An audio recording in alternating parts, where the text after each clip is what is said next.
Start the spring season off right with a new pair of TAKEOVER Western boots. Handcrafted and over 200 steps from genuine leather, they're built to last and feel broken in the moment you put them on. From cowhide to exotic leathers, TAKEOVER blends timeless style with all-day comfort. Pair them with premium denim, Western shirts, and accessories for an effortless, polished look. Shop quality Western goods in-store or online at takeovers.com. You're listening to Kempire here on the Kempire Radio Network.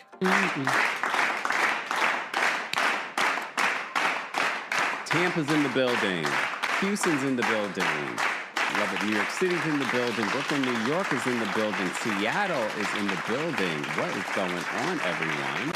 Happy Tuesday. Happy Tuesday Takeover. I hope you guys are having a fantastic day. Let me know if you can hear me, see me, all those good things. Shout out to our YouTube following. If there are any sound streaming issues, one of the things to try before alerting me is swiping out of the app and then coming back on in. Just a heads up, because that's been happening a lot the last few months. A shout out to everyone. Orlando, or rainy Orlando. Does it mean rain's coming our way? San Bernardino is in the building. St. Kitts is in the building. What's going on? Toya, hey, Miss Serena. BMZ is watching from Birmingham, Alabama. What's going on? St. Louis, Missouri is in the building. And of course, I am live from New York City. I was going to say cold, but it wasn't as cold as I thought it was going to be, but we have not officially warmed up yet. Birmingham, Alabama is in the building. We got a lot of Alabama people in the building. What's going on, Alabama? We got quite a few. Austin, Texas is in the building. What's going on? All right. Kansas City's in the building. Detroit. What up, doe? Jacksonville, Florida is in the building. North California is in the building. What's going on? If you're part of the replay crew, be sure to let us know where you are watching from as well. It's been a while since we've done a official Tuesday Takeover, but this is going to be a scaled back version of Tuesday Takeover. We won't be talking about 90 Day Fiance.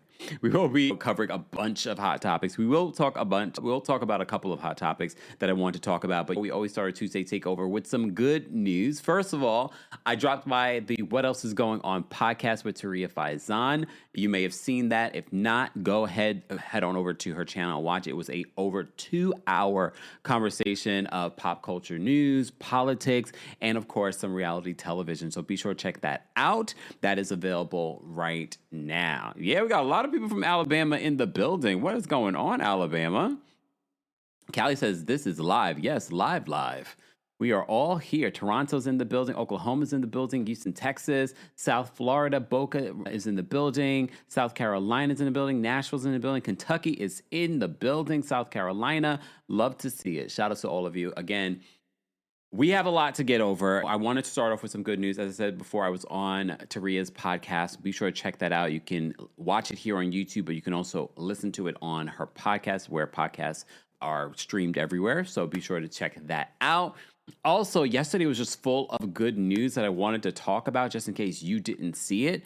Devil Wears Prada released their final trailer as the new movie, the sequel to the original, will be hitting theaters in May. And I am here for it. This final trailer, I'm not going to play it for you because of copyright, okay? However, the final trailer really got me excited about where they're going in regards to what is the story going to even be about.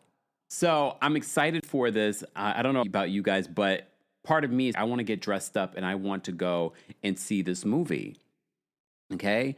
Meryl Streep, of course, Anne Hathaway. And a lot of Stanley Tucci's in it. A bunch of other people from the original will be a part of Devil Wears Prada 2. I saw that Meryl Streep is on the cover of Vogue this month, along with Anna Wintour. Okay. Is that the first time that Anna Wintour is on the cover of Vogue magazine? Remember, she's no longer the editor-in-chief. She still has influence over there. Is this the first time that she's ever been on the cover? I don't know, because I don't read Vogue like that, but it's probably one of the very few times that she's been on the cover. So I thought that was really interesting, but I'm excited for this movie. Are you guys going to get dressed up and go to see Devil Wears Prada? Well, before you do that, make sure you guys go see You, Me, and Tuscany. Come on. With Halle Bailey, okay? And the reason why I say that, because you may have not seen the story where they're saying this other film director, this black female film director, said that Hollywood basically told her, we have to wait and see how You, Me, and Tuscany does before we can greenlight your black romantic comedy. Yes, that's how they're doing it in Hollywood. So You, Me, and Tuscany, first of all, I was going to go see it anyway because I love a good rom-com, and now a black rom-com, and we're in Tuscany. I was already sold. You didn't have to sell me, but now it's to help support another black woman trying to get her movie greenlit. It's enough for all of us to go out and show up for this movie. We also have the Michael Jackson movie coming out this month. I never go to the movie theater, but you will never know this month the amount of times I'm going to be going. Did you guys see the drama with our girl Zendaya? I know her name is Zendaya, but we call her Zendaya over here. I always have to put that in there because people being like, her name is Zendaya Kempire. Have some respect. Oh. We can't have our love names for our faves? Okay. Deborah says, and go see the drama with Zendaya. I wasn't sure if I wanted to see it, but I've been hearing good things about it, so I want to go see it. I want to go see it. So we have things to go see this month, y'all. The drama with Zendaya. Then we have to see You, Me, and Tuscany with Halle Bailey. Then we have to go see the Michael Jackson movie. Are we dressing up for the Michael Jackson movie? I will not be dressing. Just because I'm like, oh, okay, I'm not into the costumes and things like that, okay? I have not seen the drama. I do want to go see it now because I've been hearing good things about the drama with Zendaya. Okay? Ms. Parker says, I love a good rom-com. Me too! And that's why I thought I would like that recent movie that Method Man and Kelly Rowland did that was on Amazon Prime. I didn't like it. Ash says the drama is so good. Okay, see? Don't let me go see it today. I will go see it today. Okay? I might go see it today, y'all. If not, definitely maybe tomorrow. Maybe tomorrow, y'all. Oh, okay. You guys are going to get your costumes for the Michael Jackson movie. I am definitely going to see the Michael Jackson movie. Michael Jackson is back in the news, but we're not going to even address that. Sidebar. I wasn't going, because I don't report on Kanye West, or Ye, as he says his name is. Kanye West. Apparently, he got a whole festival canceled. Do you know he was supposed to headline the Wireless Festival? It was supposed to be Kanye West and friends. Because sponsors pulled out, then the British government said that they weren't going to approve his visa, so they canceled the festival. Oh. I'm being very facetious when I say, aw, they canceled the whole festival because you invested in a man that has said derogatory things, not just about Jewish people, but his own people. But you want to hear those beats. Look, oh. You want to hear those beats? Well, there you go with you and your beats. There you go with you and your beats. Okay? All right. But I'm here to give you the news. So they've canceled the Wireless Music Festival because Kanye can't make it into the country. Here's the thing with the Kanye of it all. For me, it's more about Kanye throughout time to see if he really means what he said in that recent apology. But I already have a feeling that Kanye is going to do it again and piss all of you off. And then all of a sudden, he's going to work on his next album. And he's going to need y'all to support it. And y'all fell right in line, all of y'all, including Lauryn Hill and Erykah Badu and all the other list of people that attended, and Chloe Bailey, all of y'all. Okay? Exactly. Coco says he's not sorry. He wants to get paid. And y'all all fell for it because y'all want those beats. Y'all want those beats. Which is, look, at the end of the day, I never really truly believed in cancel culture because at the end of the day, people are going to support what they want to support. And Kanye's a perfect example of that. People said he was canceled, but thousands of people showed up and watched him perform and paid to see him perform. And then streamed his music. And Deion Cole. Yeah, a bunch of these people. There was a bunch of people. A bunch of celebrities. Scherzer says, not me, child. And look, at the end of the day, for now, we still live in a free country. You do what you want to do with your money. Okay? Ashley Everett, too. I saw her there, too. Could never be my friend. Anyway, you want those beats, right? Anyway. All right, I didn't even plan to talk about them. But anyway, let's talk about some good news. Let's talk about that might be good news. Kanye has already, I guess that's considered canceled. because his wireless festival that he was supposed to headline has been canceled. The entire festival is canceled. All right. All right, moving on from there, I have some good news that I'm excited for. Some of you might not be excited for this, but I'm excited for this. But I know some of you are, because some of you are my people, right?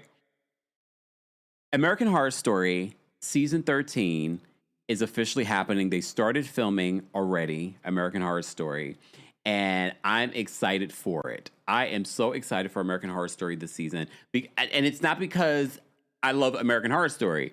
It's because I love Coven. And I believe it was season 3 of American Horror Story where we got Coven. Shout out to our friends over at Pop Base. They posted this yesterday, and they started filming here in New York. American Horror Story. I'm so excited. Okay. All right. So the cast for season 13 of American Horror Story will include Ariana Grande, Sarah Paulson, who we love. She can play anything. She's a phenomenal actress. Sarah Paulson needs to take her acting to the big screen. I know she has in the past, but she needs to take her acting to the big screen because she's so phenomenal. So back to this. So Sarah Paulson, Jessica Lange, who's already an Oscar winner, Angela Bassett, who has an honorary Oscar, but should have won the Oscar for playing Tina. But anyways, I digressed. Kathy Bates, Emma Roberts, Billy Lord, Gabourey Sidibe, Leslie Grossman, and Evan Peters are all going to be a part of season 13 for American Horror Story. Coven returns. I'm so excited. I've watched Coven 3 times, and now that Coven's coming back, I feel like I need to rewatch it again. If you have not ever watched it, it's a little bit of it's called American Horror Story, so it's a little scary, but I don't think it's that scary, or maybe a little bit. No, it's a little scary. Never mind. Especially when the devil arrives. What? Yes. Okay. But yeah. So, Cupid says, the way I squealed. I am so excited for this. So, that is my good news for the day. American Horror Story season 13 has started filming here in New York City. I'm thinking by the end of the year, we will get the season. Ariana Grande, I just watched her in Wicked for Good. I understand why it didn't win any Oscars. It wasn't that great. The first one was far better, but it was still good. I enjoyed it. I enjoyed Wicked for Good. So now she's going to play, I'm thinking she's going to play a witch with real powers. Okay? The V-Light says, I can't do scary. I'm excited about Angela Bassett coming back too, playing the voodoo priestess. And we already know Angela Bassett's phenomenal. Please give Angela Bassett all the things for her role in this series. So I'm excited for this. So this has started filming American Horror Story Coven, the return. We already heard about the rumors about them coming together, but they didn't confirm until now. So Coven returns. Look, we could have gotten like 2, 3, 4, 5 seasons out of just Coven. That's how good it was. Just saying. All right. I've digressed. Maureen says, I'm seeing Ariana Grande this summer. Oh, she has a tour, right? She has a tour, Ariana Grande? I just forgot about that. Ariana, you need to take a break. I hope you took a long break after, all the Wicked promo. Nikki says, I'm sorry, but Wicked for Good was so bad to me. I could see why you feel that way. The music wasn't that great. Okay? The music wasn't that great. Patricia says, Kempire, stop lying. Okay, King, Kirk King, not you telling me to stop lying. She says, that damn show is scary. My last season was the one with Lady Gaga. I didn't you hear what I said right after? I was like, no, it is scary, because then I thought about the devil. Remember, I haven't watched Coven in a while, okay? So for me, it's in the distant past, but then I thought to myself, oh no, it's a little scary. It is a little scary. So if you don't do well with scary things, it might not be the thing for you. But if you have someone by your side, then do that. All right? All right. Moving on. So that's the good news for today. That's the only good news I got for you today, okay? Let's get into some of the hot topics. So yesterday we recapped Real Housewives of Atlanta. Did you miss it? If you missed it, you can watch it here on the channel. You can also hear it on the Kempire podcast. That's a more cleaned up version of our recap. So be sure to check that out. Subscribe to the Kempire podcast today. You can hear our thoughts on Real Housewives of Atlanta. So I'm already seeing a lot of people's reactions to the premiere episode. If you weren't here yesterday, be sure to let us know your thoughts in the live chat or if you're in the replay. So I didn't see necessarily terrible things about Atlanta's premiere, but I definitely saw mixed things. But for the most part, I saw a lot of people were happy with K. Michelle and her performance. But we had an informant that was at Pinky Cole. We had an informant at Pinky Cole's premiere party. So Pinky hosted a premiere party for Real Housewives of Atlanta. However, she only invited Cynthia Bailey and K. Michelle. And according to our informant she said during this event, she only invited those two because they're the only people on the cast that she likes. And then I said to myself, that's not a good thing for Pinky. If she's on the outs with the majority of the cast, that's not a good thing. And I hope that she's able to find her way back, at least with a good majority of the cast by the reunion, because that's going to be important. But according to our informant, you may have heard when our informant called yesterday. I just gave you a little bit more than she mentioned. The other thing that she mentioned, though, was that everyone at the party were reacting to K. Michelle's lines. A lot of people thought that K. Michelle was really fun and funny on the premiere episode. I think so, too. I think she was great. I want to see more of K. Michelle and Charles Oakley hanging out. The way that they were having their little kiki with each other, they were so funny. I enjoyed that. Okay? So apparently, Pinky's on the outs with the majority of the cast. Exactly. L.H. Nelson. I thought she was good with Shamia. Remember, we only saw the first episode. We don't know how that relationship transforms later on. But wait, didn't they just do a promo together? I don't know. Maybe Shamia couldn't make it. I don't know. I don't know if there was any clarification. But yeah.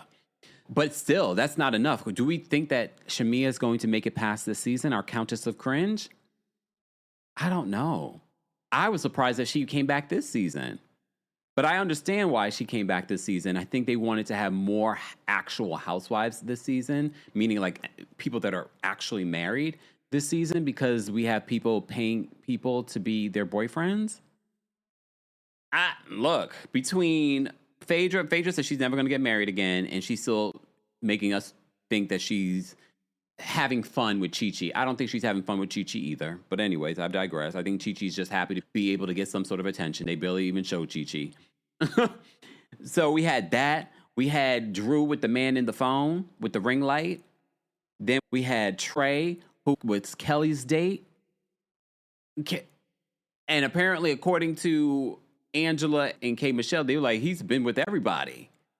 He's been with everybody in Atlanta. And then who else? Gerald is hiding upstairs in the what was Sterling Hall. He's hiding in one of those rooms upstairs in Sterling Hall. About he got stuck in Charlotte. No, you didn't. You upstairs. Okay. I'm sure after the cameras left, Gerald moseyed right back on downstairs. Just so much fakery. And then there's Porsha and Mike. So Mike, everyone is talking about this clip with Mike. And it's a skit. I don't know why we're running to the idea that this is real, but it's some sort of skit that he does. He's an actor. We already talked about that yesterday. He is an actor. Mike is an actor. He was also on Ready to Love, okay? But based off the body language, even if you guys didn't tell us he was an actor or on reality television before, based off the body language between Porsha and Mike, it was giving like we just met. Like the casting came and they decided that this was going to be the guy. I don't know if we're going to see Mike past this premiere episode. I don't think so. But fine. Okay. So there's this video skit that's going around that everyone's reacting to. So including Porsha. Porsha, I know you blocked me, but thank God for the shout out to our No Chaser TVs, our Bravo The Shade Rooms, our Queens of Bravo, our Bravo Stark Side, our OMG Reality TV, our Jay's Reality Blog, because I still get the information. So shout out to all the blogs. And if I didn't mention you, it's just because I forgot. Okay. Monique says, not a skit.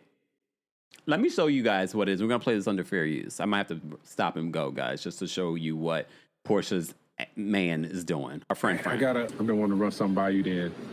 I think I got another play that can actually put some more bread in your pocket. Or at least. And sidebar, thank you to the Girls Are Talking, Baddies TV on X as well for this clip. Get your brand awareness out there. Okay. At least make you more of the money. I could probably sell it to them like that if you don't come with the bread. Help you build your brand. Keith says Portia's type isn't handsome, should have known. Right? Looking at the history. Looking at the history, she doesn't usually like a handsome man, but okay. And she also likes a man with a little change. You know what I mean? I don't know what Mike's money is doing, but if the only thing you guys can tell is that he's an actor, then I know the money's not that long. Is he in a Tyler Perry movie? He's about to be. Once Tyler Perry sees him on Real Housewives of Atlanta, he's about to secure his next Tyler Perry movie. Good for you, sir. I ain't mad at it, Mike. I ain't mad at it. So this is apparently some sort of skit where he's talking about doing reality television. I've been wanting to run something by you then. I think I got another play that can actually put some more bread in your pocket, or at least get your brand awareness out there. Okay. At least make you more of the money. I could probably sell it to them like that if you don't come with the bread. Help you build your brand. You thinking about it? Have you thought about getting back into television, TV, like another reality show? Nah, Hear me out. acting is my thing. Reality TV, it ain't my vibe, bro. Hear me out. Real Housewives of Atlanta. I gotta play. One of my homies, one of the producers up there, and they need a guy.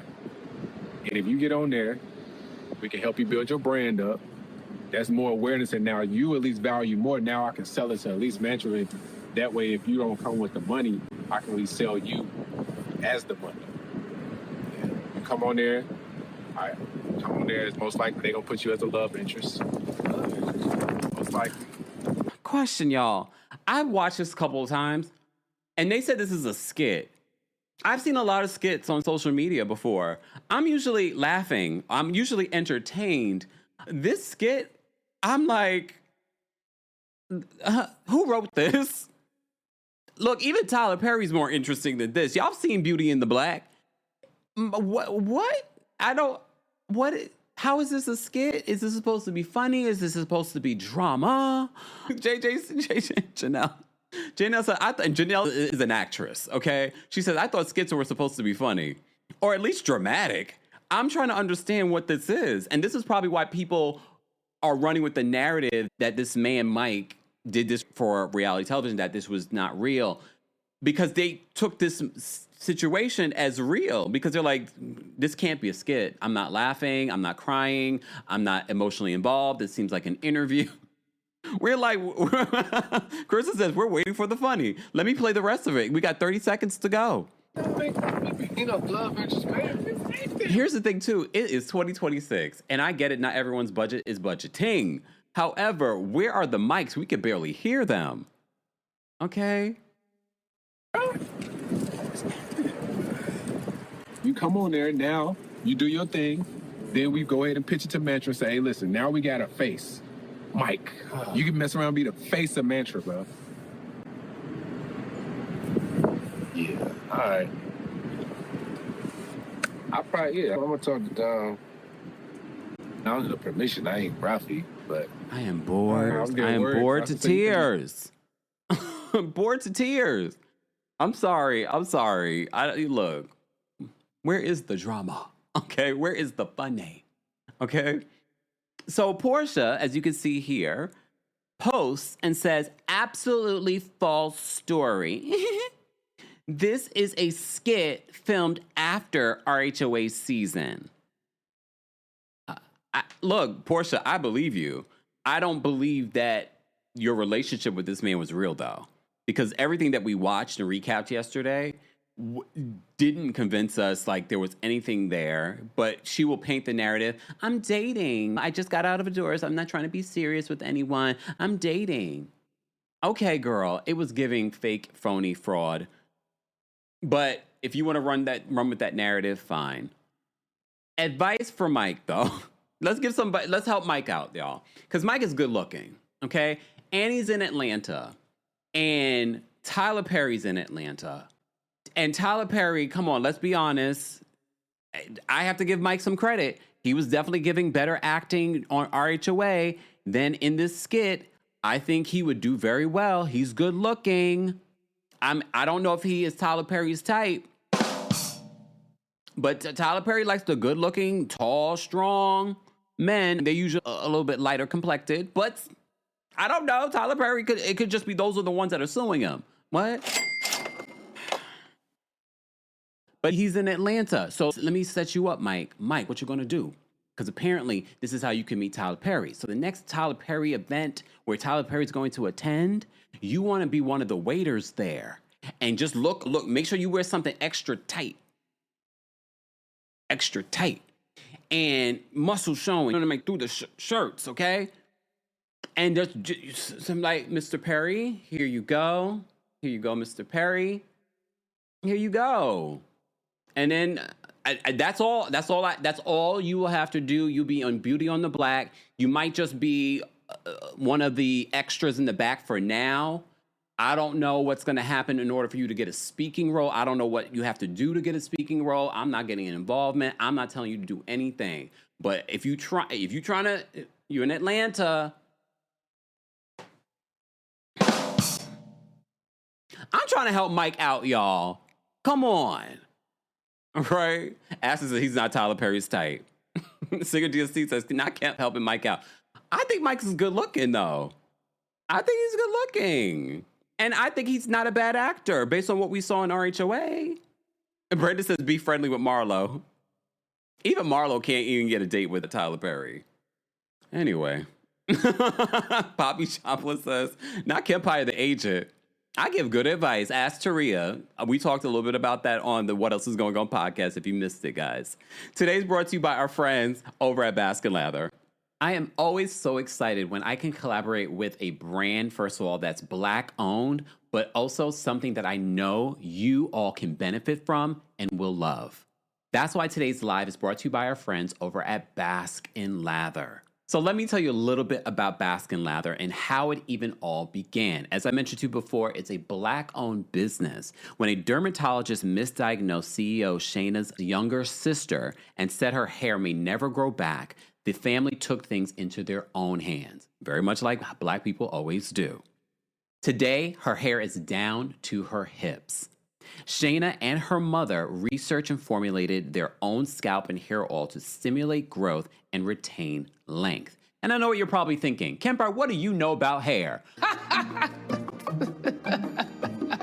I said I'm going to find a product from this company that I can use. So for those of you, shout out to the guys that follow the channel, or maybe your husbands that are just listening earshot, they have beard remedies as well. So I've been using their beard shampoo, their beard conditioner, their beard oil, their beard magic, which is going to help fill in spots. I've been using it for 3 weeks. So if you see a transformation when it comes to my beard, it was at the hands of Baskin Lather.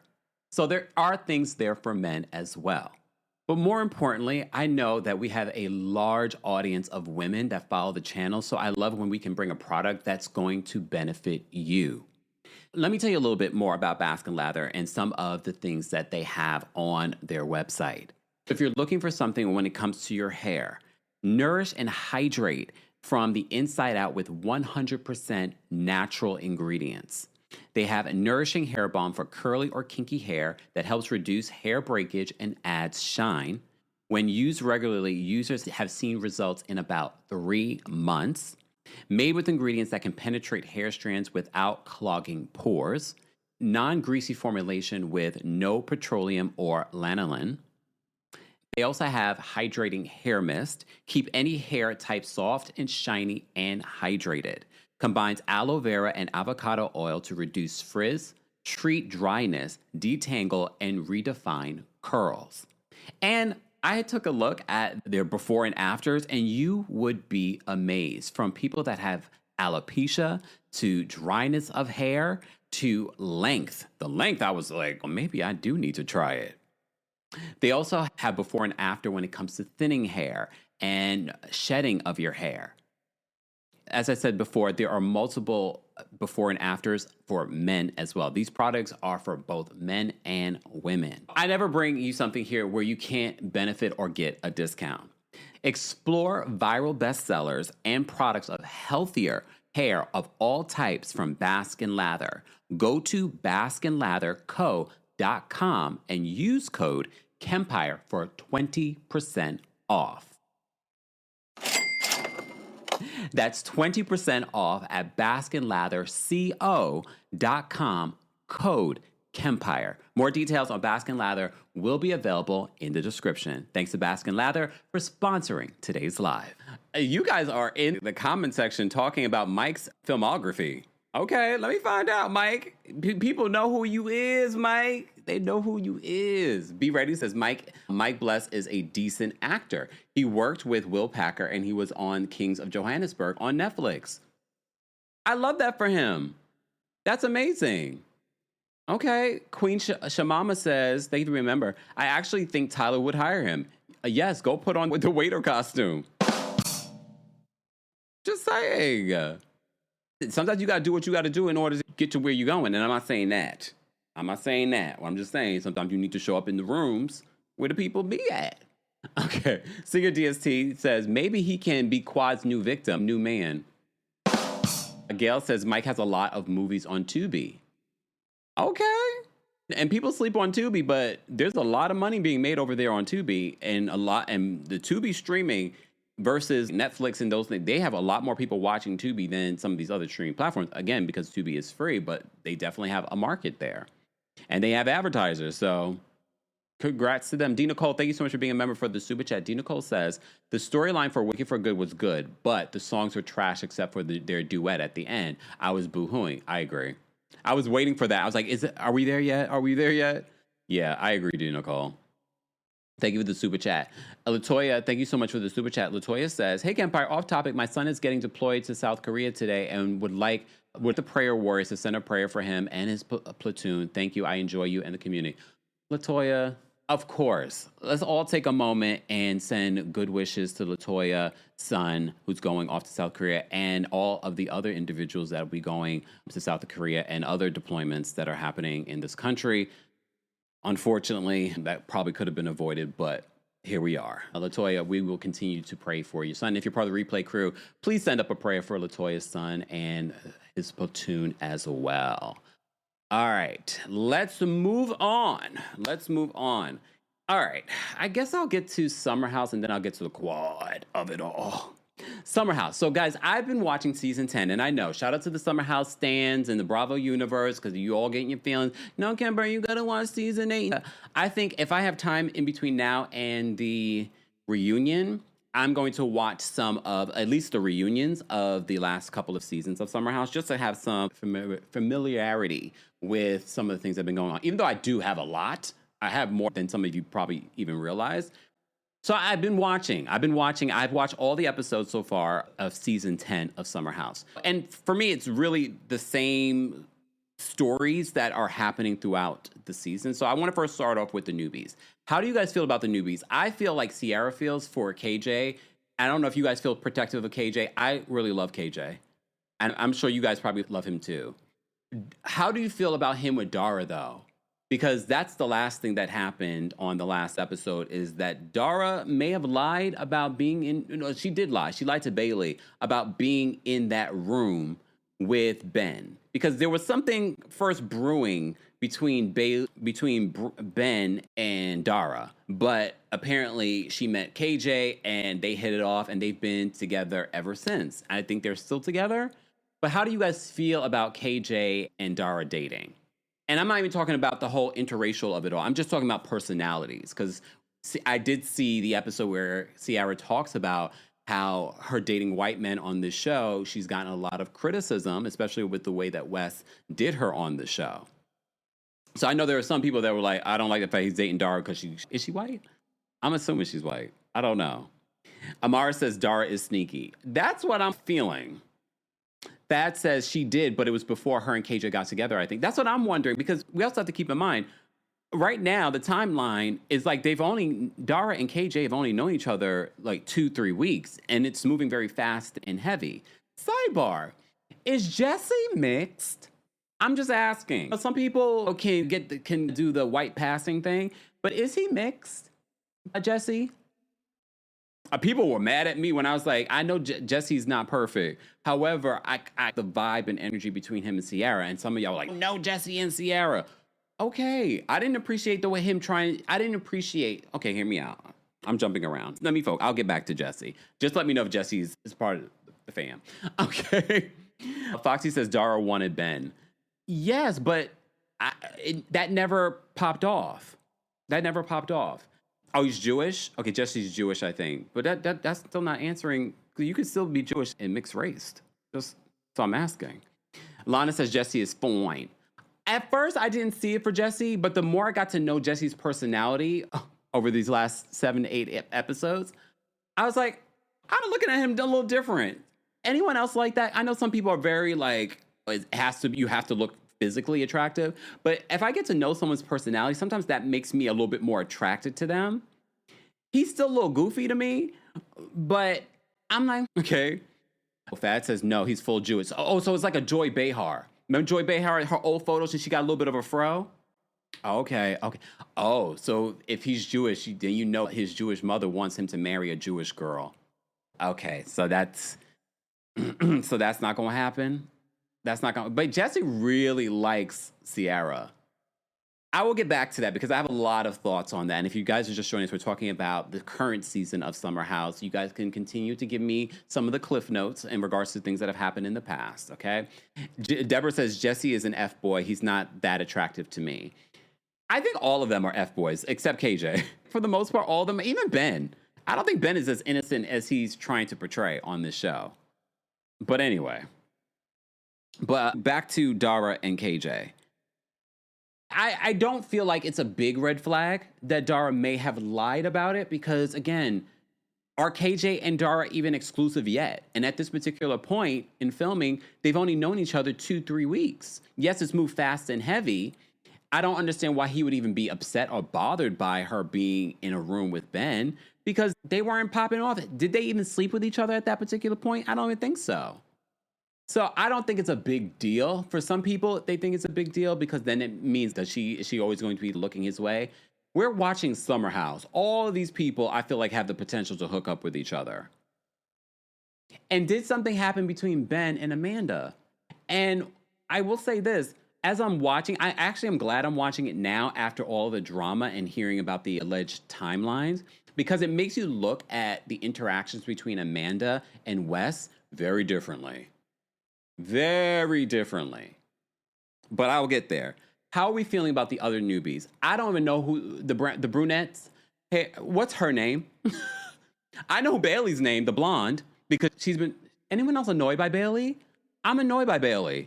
She's always bringing up her relationship from 2-3 years ago. And I'm like, I get it. It was traumatic to you, but I feel like she's constantly bringing it up to everything and anyone that will listen. But she's also chasing after Ben. But she's saying now she's over Ben, even though they ended up making out during that game.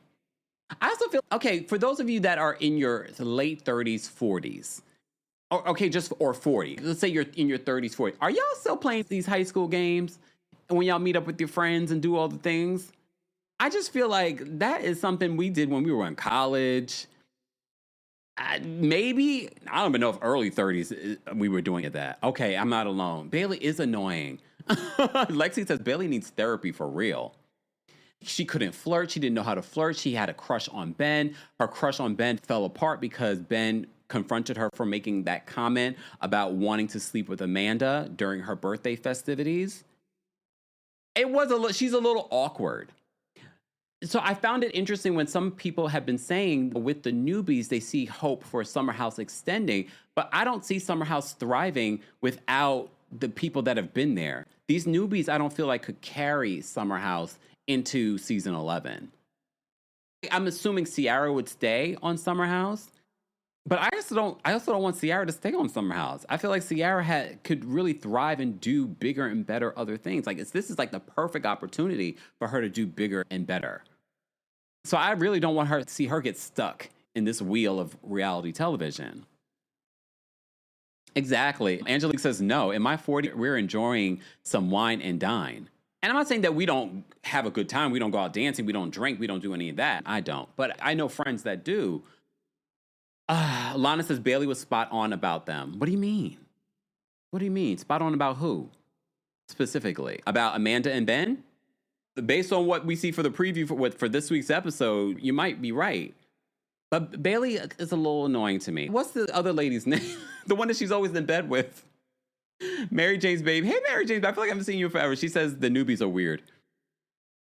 Except KJ. I like KJ. I feel like he's mixing with the guys really well. I love the fact that he owns, I'm not your typical guy in regards to sleeping around. Like, he wants to have a real emotional connection. I did get to see the conversation that Ciara, what's her name? It's not Maya. What's her name? The other black girl. Her name is Levi, the brunette. Lord. What's the new black girl's name? I forgot her name already. Damn. Sorry. But she stands out to me, but I just can't remember her name. It's okay. I'm getting to learn everyone's names. I don't like the way I see Wes looking at her. Mia, thank you. I don't know. I was thinking Maya the other, because I talked about this with What Else Is Going On, Rhea, in regards to Mia. Thank you, guys. I like her. I think she's a good fit. Does she have a man? I don't like the way that Wes has been looking at her and flirting with her. And okay, before I get to the West of it all, because I have a lot to say when it comes to West, let me go back to Jesse. So one of the biggest things that happened during this season of Summer House was the fact that Jesse told Wes, would you be upset if I made out with Ciara? And that information got back to Ciara. And at first, here's the thing. I'm going to twerk on the fence when it comes to this. I understand why Ciara felt a way about it, because she's constantly feeling like just a body in this house. That's how Wes made her feel. That's what that comment that Jesse made to Wes made her feel, like an object, like she's something to conquer on this show. So I understand her feeling that way. But at the same time, I also understood why Jesse said what he said to Wes, because that's his friend, and he doesn't want his friend to be upset if something did happen. I don't believe that Jesse was joking about wanting to hook up with Ciara, but I also think that he wanted to pursue something a little bit more with Ciara, but he was downplaying it to West. Y'all get what I'm saying? I think that Jesse was just saying, would you be upset if I made out with Ciara? But I think he wanted more, but he was testing the waters with West. But that information gets back to Ciara, and if you want to make out with me, if you want anything with me, you should be coming to me and getting permission from me. But I completely understand, especially now with the Amanda and the Ciara and the West of it all. Now it makes you understand this is what Amanda should have done. If you were feeling things for Wes, you should have went to Amanda first, not go to Wes. You know what I mean? That's how I feel. And I still feel after that interaction after Ciara confronted Jesse about it, he was really concerned that it would affect their relationship, because at the top of the season, we're seeing them develop a closer bond. They're in bed with each other, but more like friendly. But you could tell Jesse has a crush on Ciara. You can definitely tell he has a crush on Ciara. How are you guys feeling about Carl? Carl seems like he's getting the nice guy edit, because there was a period when he and Lindsay were going through what they were going through that y'all were hating on Carl. So I do know that much, because y'all were mad at Carl, but y'all have turned over a new leaf. Bailey's trying to get with Carl now. I get it. That's the premise of this show. Everybody, it just flirts with each other, hooks up with each other. But then I'm like, Carl, don't do that. Bailey has a lot of issues. I don't think Carl has his own issues. He's been very open about those issues. I don't think that's a healthy situation. And yes, Carl is a nice guy, but just because he's a nice guy doesn't mean that's going to be a healthy situation for the two of you. Janelle says that Carl doesn't have enough swagger for Ciara. And you could tell she likes confidence in a man, but we need to find her a man who's good looking and confident, not West and Austin from Southern Charm. Were people thinking that Ciara and Carl should get together? There's too many men in the world. Let's not do that. Especially because Ciara wants a serious relationship. Ciara doesn't just want to hook up, which I can respect. She's also a woman of a particular age, not that particular age, but she's now 30. She probably wants to have kids, I'm sure. I don't know. Yeah, this is true, which is why I was surprised. Today they made the announcement about In the City. They probably made the announcement while we're live about the new show that they already filmed. And I guess they're going to probably release a trailer today about In the City. The Girls Club says Carl is a mess. At his grown age, he needs to evolve past the show. I was surprised that he was not going to be a part of In the City. Or is he? I didn't see him in the promo. Or at least them talking about it. I only saw Kyle, Amanda, and Lindsay. My friend actually went to Soft Bar in regards to his new bar that he has in Williamsburg that serves non-alcoholic drinks. I should go. I'm surprised my friend didn't invite me. Oh, no, he told me it was a last-minute invite. I guess it was like some sort of grand opening thing. Because that would be perfect for me. I'm like, let me go. Because, I don't be liking the drinks. Amara says he's not a mess. Who's not a mess? Carl? Okay. Oh, wait a minute. Melo says Ciara has kissed Carl before. Okay. JJ says Carl is not a main cast member in the city. Oh, but he's going to be a part of it? Amar says he used to be a mess. He's gotten his life together when it came to his addictions and things like that. Burn says, I heard it's actually a great spot. I'm going to have to check it out. Who wants to go with me? Naza Glow says Carl has phased out, not passed out. Lord. Sorry, Carl. Carl has phased out of Summer House. A lot of them have. A lot of them are damn near 40. And here's the okay, let me rewind time. For those that are just joining us, we're talking about Summer House Season 10. Can I just talk about decor? I know you're probably like, what? This house, it's a beautiful house. Who decorated this house? I heard the house is on Zillow. They're selling the house? This house, the Summer House house, they're selling it? This house, the decor is so tacky, and I get it. You got tacky people in the house, so you really don't feel like you need to put much into it. But I'm looking around the house, I'm like, who decorated this place? It is so tacky. JJ says, I will go. I would love me a cocktail. I know you would go, actually. We might have to do it, Janelle. Thank you guys so much for all the likes. We're almost at 400 likes. We almost have 1,000 people in the building. Do not forget to like the video. Today's our Tuesday takeover. If you're watching replay of this, be sure to let us know your thoughts and opinions on everything that we've been talking about. I will add the timestamps later. I think I forgot for Friday's live, but I'll do that. I'll do all that today. I think I did forget for Friday's live. I got a lot to do. Eartha Kid, thank you so much for the super chat. Eartha Kid says, I'm here for you getting into Summer House. I know a lot of people wanted me to get into it. I have to say, I don't know if I would be into it going forward, like for season 11, but I'm somewhat in at this. I am. I watched all the episodes for this season so far, and I'm going to watch till the reunion because I want to see how the Amanda West and Ciara of it all is addressed. Nazaglo, thank you so much for the super chat. Nazaglo says, I honestly feel like Jesse likes Ciara, but is never serious or committed to a relationship. But I thought that he was, okay, you can say one thing, but your actions say another. So maybe his actions are saying he isn't ready for a serious relationship, but I could tell he really likes her. But Ciara also, I can understand why people really like her. She's beautiful, she's smart, she's level-headed, she's a fun-time person. So I can see why people like her. Thank you so much for the super chat. Young Eartha Kid, thank you. Let me shimmy for the $20. Thank you, Young Eartha Kid. Young Eartha Kid says, the old clips from previous seasons catching Amanda holding Paige's ex's hand under a table, the West in our face BS. I believe it all at this point. In the words of Kyle Richards, you know what doesn't lie? The cameras. Ooh. Amanda. We're going to get to Amanda because that's another major sticking point for the season, Amanda and Kyle's relationship. But yeah, that's interesting. But I'm not surprised because I have to say some of the Amanda stuff, when you're watching it now, you're like looking at their interactions, Amanda and Wes interactions after Kyle told her F you and she goes to the bathroom and Wes is in the bathroom with her and she's crying to Wes.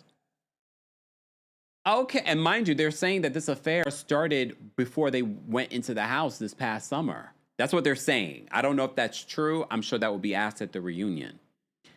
But if that is true, I'm like, Deborah says, thank you for the super chat, Deborah. Deborah says Ciara would never date Carl because of Lindsay, which is fine. Like, why are we dating each other like this? Ew. Look, ew. Jay Mercedes, thank you so much for the super chat. Let me shimmy. Woo! Thank you so much for the super chat. Jay Mercedes says, I think a lot of it's them producing. Season 9 was Jesse and Ciara flirting the entire time while playing in Lexi's face. Lexi was someone that Jesse had dated, right? And they moved really quickly because they talk a little bit about that in season 10. And this is after Ciara and the West situation, season 9.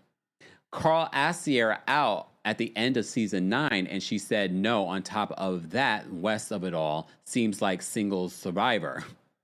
It does feel like that, this show. It does feel like that. Oh, I didn't know Carl asked her out at the end. What happened then?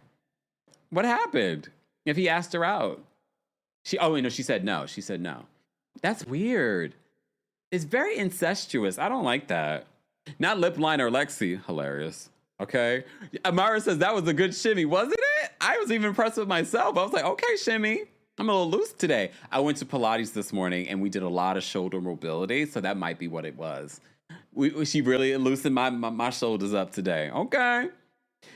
Oh, damn. They all trying to date each other. Janelle says Jesse tried to date Paige when he first joined Summer House in season 8. But she was dating Craig. Then he began flirting with Amanda in front of Kyle because Wes had claimed Ciara and Jesse wanted her to. Ew, I don't like any of this. I do not like any of this. But I guess production loves this because then you have all of this. Carrie says, wow, Kemp, you're a quick study. I'm very book smart. Y'all probably don't know that about me. I'm very book smart. Honors. I've made it honors. Summa cum laude in college. Yes, come on now. Dean's List multiple times. Just saying. The GLP-1 pill you've been waiting for is now on Ro. Yep, it's finally here. With the same clinically proven ingredient. Now in a pill. And now on Ro. It's the first FDA-approved GLP-1 pill for weight loss. At the lowest price available. That's one daily GLP-1 pill for big results. Now on Ro. Go to ro.co/listen to see if you qualify. RX only. Go to ro.co/safety for serious side effects and boxed warning associated with GLP-1s. A text says, you're on my mind. A bouquet from 1-800-Flowers says, you're my everything. Heartfelt moments belong in the real world, not just your phone. For 50 years, 1-800-Flowers has helped millions of people make memories that'll last a lifetime with gifts they'll cherish forever. Their expertly curated arrangements and gift baskets ship nationwide with a 100% satisfaction guarantee. Don't wait for the next big moment. Make it when you visit 1-800-Flowers.com/podcast. That's 1-800-Flowers.com/podcast. I do my homework. I remember the things. I got elephant brain. Byrne, thank you so much for the super chat and for being a member. Byrne says Amanda has been embarrassing herself since season 1, to be honest. And everyone has told me that. Let me get into that. Let me talk about Amanda and Kyle's relationship. If you guys are just joining us, we're talking about Summer House. Why do I want to say Martha's Vineyard? Oh, damn no. We're talking about Summer House, the scandal that is Summer House, but we are unpacking season 10. Let me talk about Kyle and Amanda's relationship. You know, we talk astrological signs. These are 2 Leos. But watching this last episode of Summer House, and Kyle, because I think some people think because Amanda did what she did that people are making excuses for Kyle. No, Kyle is trash. Kyle is a trash human being. And he's a typical Leo man. And hear me out. Leos need to be uplifted all the time. And it's because they're very insecure. And I'm talking mostly about the men, because you can see the difference between a Leo woman, which is Amanda. She's insecure in her own way. And then there is Kyle has a drinking problem, doesn't he? Has he admitted to that? Apparently not, because this is season 10. He seems to have a drinking problem. And I get why Amanda's like, why are you DJing? But he's DJing to make money because he's in such extreme debt with Loverboy. He owes like over $2 million for that company. That company is probably going to go kaput and bankrupt. But him, in the way that he's been treating Amanda like this from the beginning. But here's the thing. I don't feel sorry for Amanda because it's not like Kyle has not shown you who he is from season 1. You were a second choice in season 1. And you still decided to stay with this man and marry him. You thought he was going to change? Because in the moment he told you something good? So I'm not surprised. I think I was also surprised because I don't watch the show religiously, but I do know a lot of the drama. And I also was surprised when people said that they got married. I was like, they got married? Oh. Just based off what I heard about them, I was like, they got married? All right. Okay, Leos, calm down. Calm down, Leos. But these two are exhibiting very toxic, unhealed Leo behavior. So that's important to note because there is the healed sign and then there's the unhealed sign. Amanda and Kyle are unhealed Leos. And what I saw in last week's episode, Kyle's talking about you never ask how I'm doing. Damn, Beautiful Jeb says Loverboy has never been successful. Clearly. Maybe successful in the Bravo universe, meaning, people know what it is. I remember seeing it at BravoCon. Didn't try it because I don't drink. But yeah, fine. That's a hard business to get into. Like the alcohol beverages, like that. If you don't have experience in that, but what I've learned is that Kyle does have a degree in business.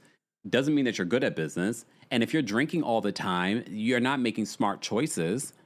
So back to his business is not doing well. He's in extreme debt. Do you guys feel like the group is trying to gaslight Kyle into having some sort of, not gaslight Kyle, gaslight Carl into feeling a way about Kyle not donating? Or should Carl feel a way about not donating, but investing in the soft bar? Because Carl invested into Loverboy $15,000.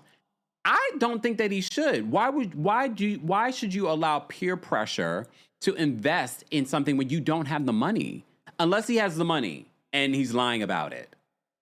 But I feel like the group or some of the group are trying to gaslight Carl to feel a way about him not investing. But if you don't have the money, why would you invest in your friend's thing? I don't have it.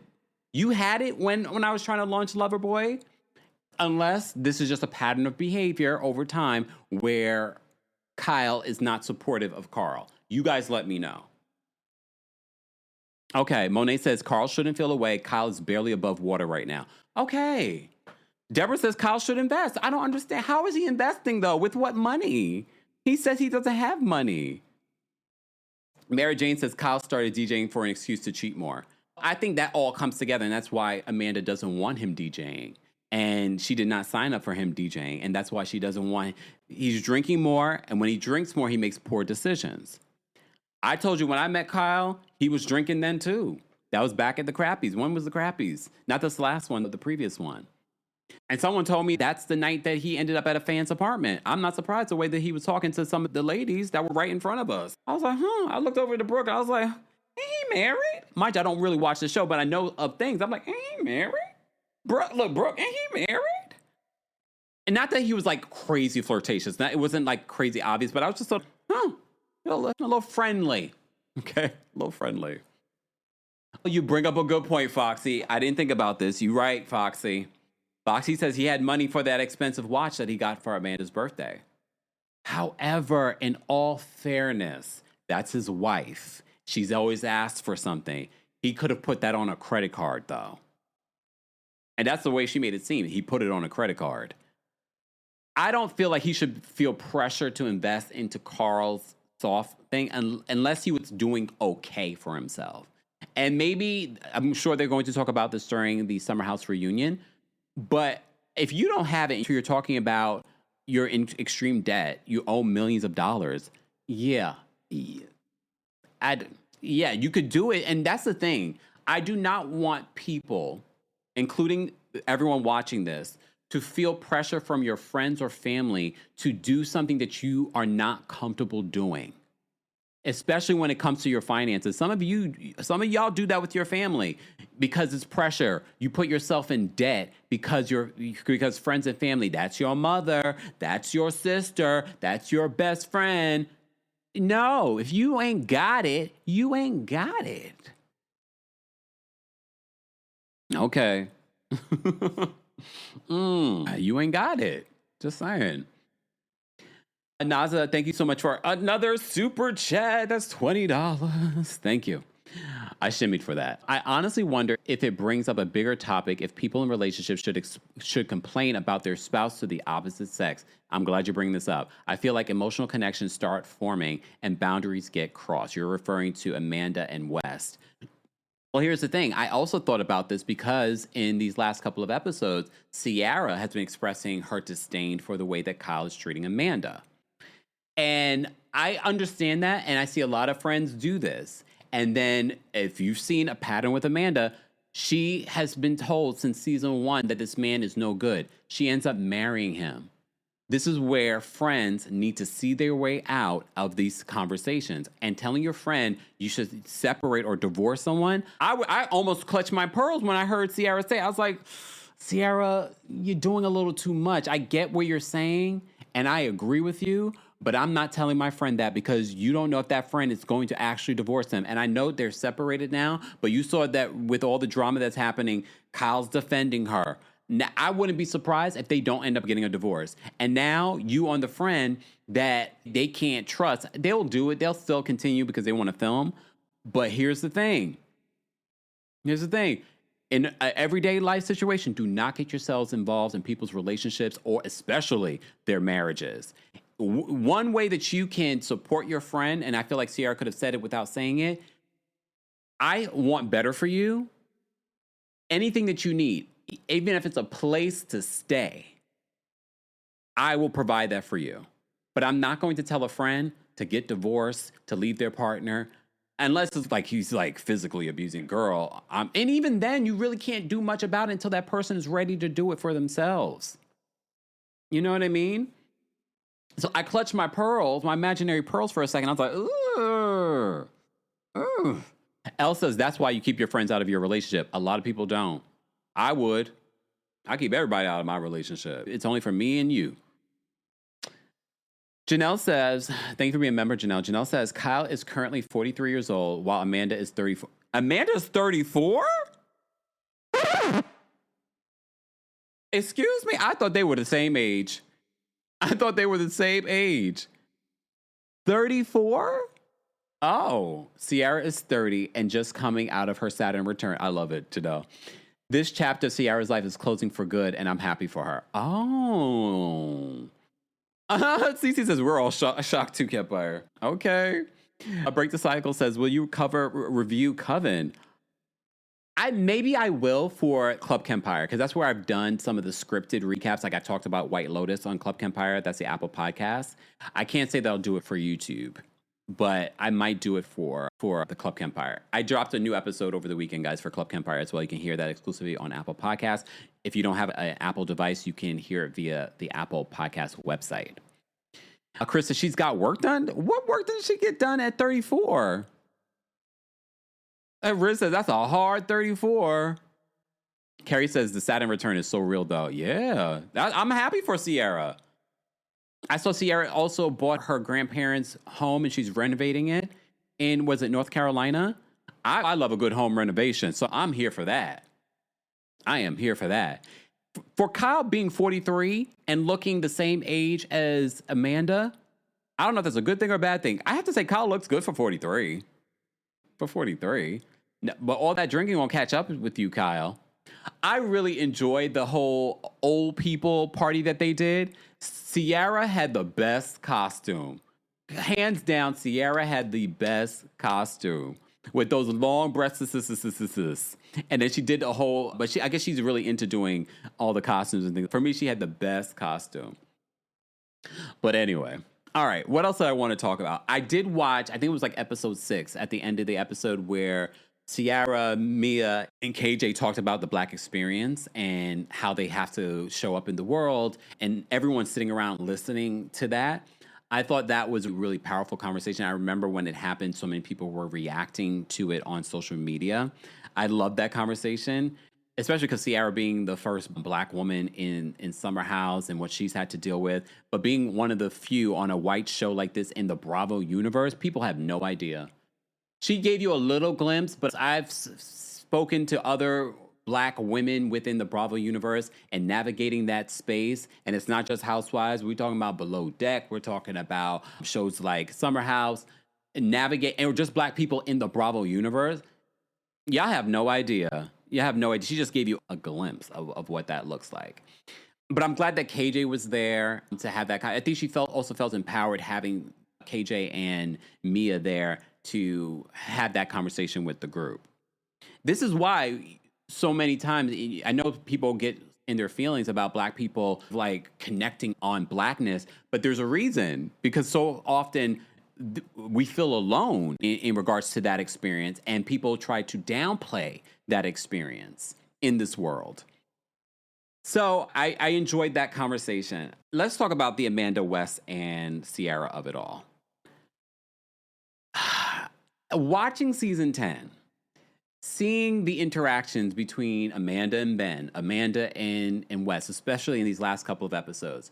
When Lindsay asked Ciara, are you open to getting back with Wes? And she seems hesitant to say yes. And Amanda chimes in, and Amanda's reactions, did you guys pay attention to Amanda's reactions? It's, especially if the timeline is timelining that this affair with Amanda and Wes was happening before they started filming this last season. So just her reaction, her trying to downplay, like, if you're going to get back with Wes, you need to make sure that he is going to be, like, that he's going to step up, that he really wants this, blah, blah, blah. And I'm thinking to myself, what do you know? What exactly was playing out at this particular time? I know that's going to be a big question at the reunion. When exactly did it start?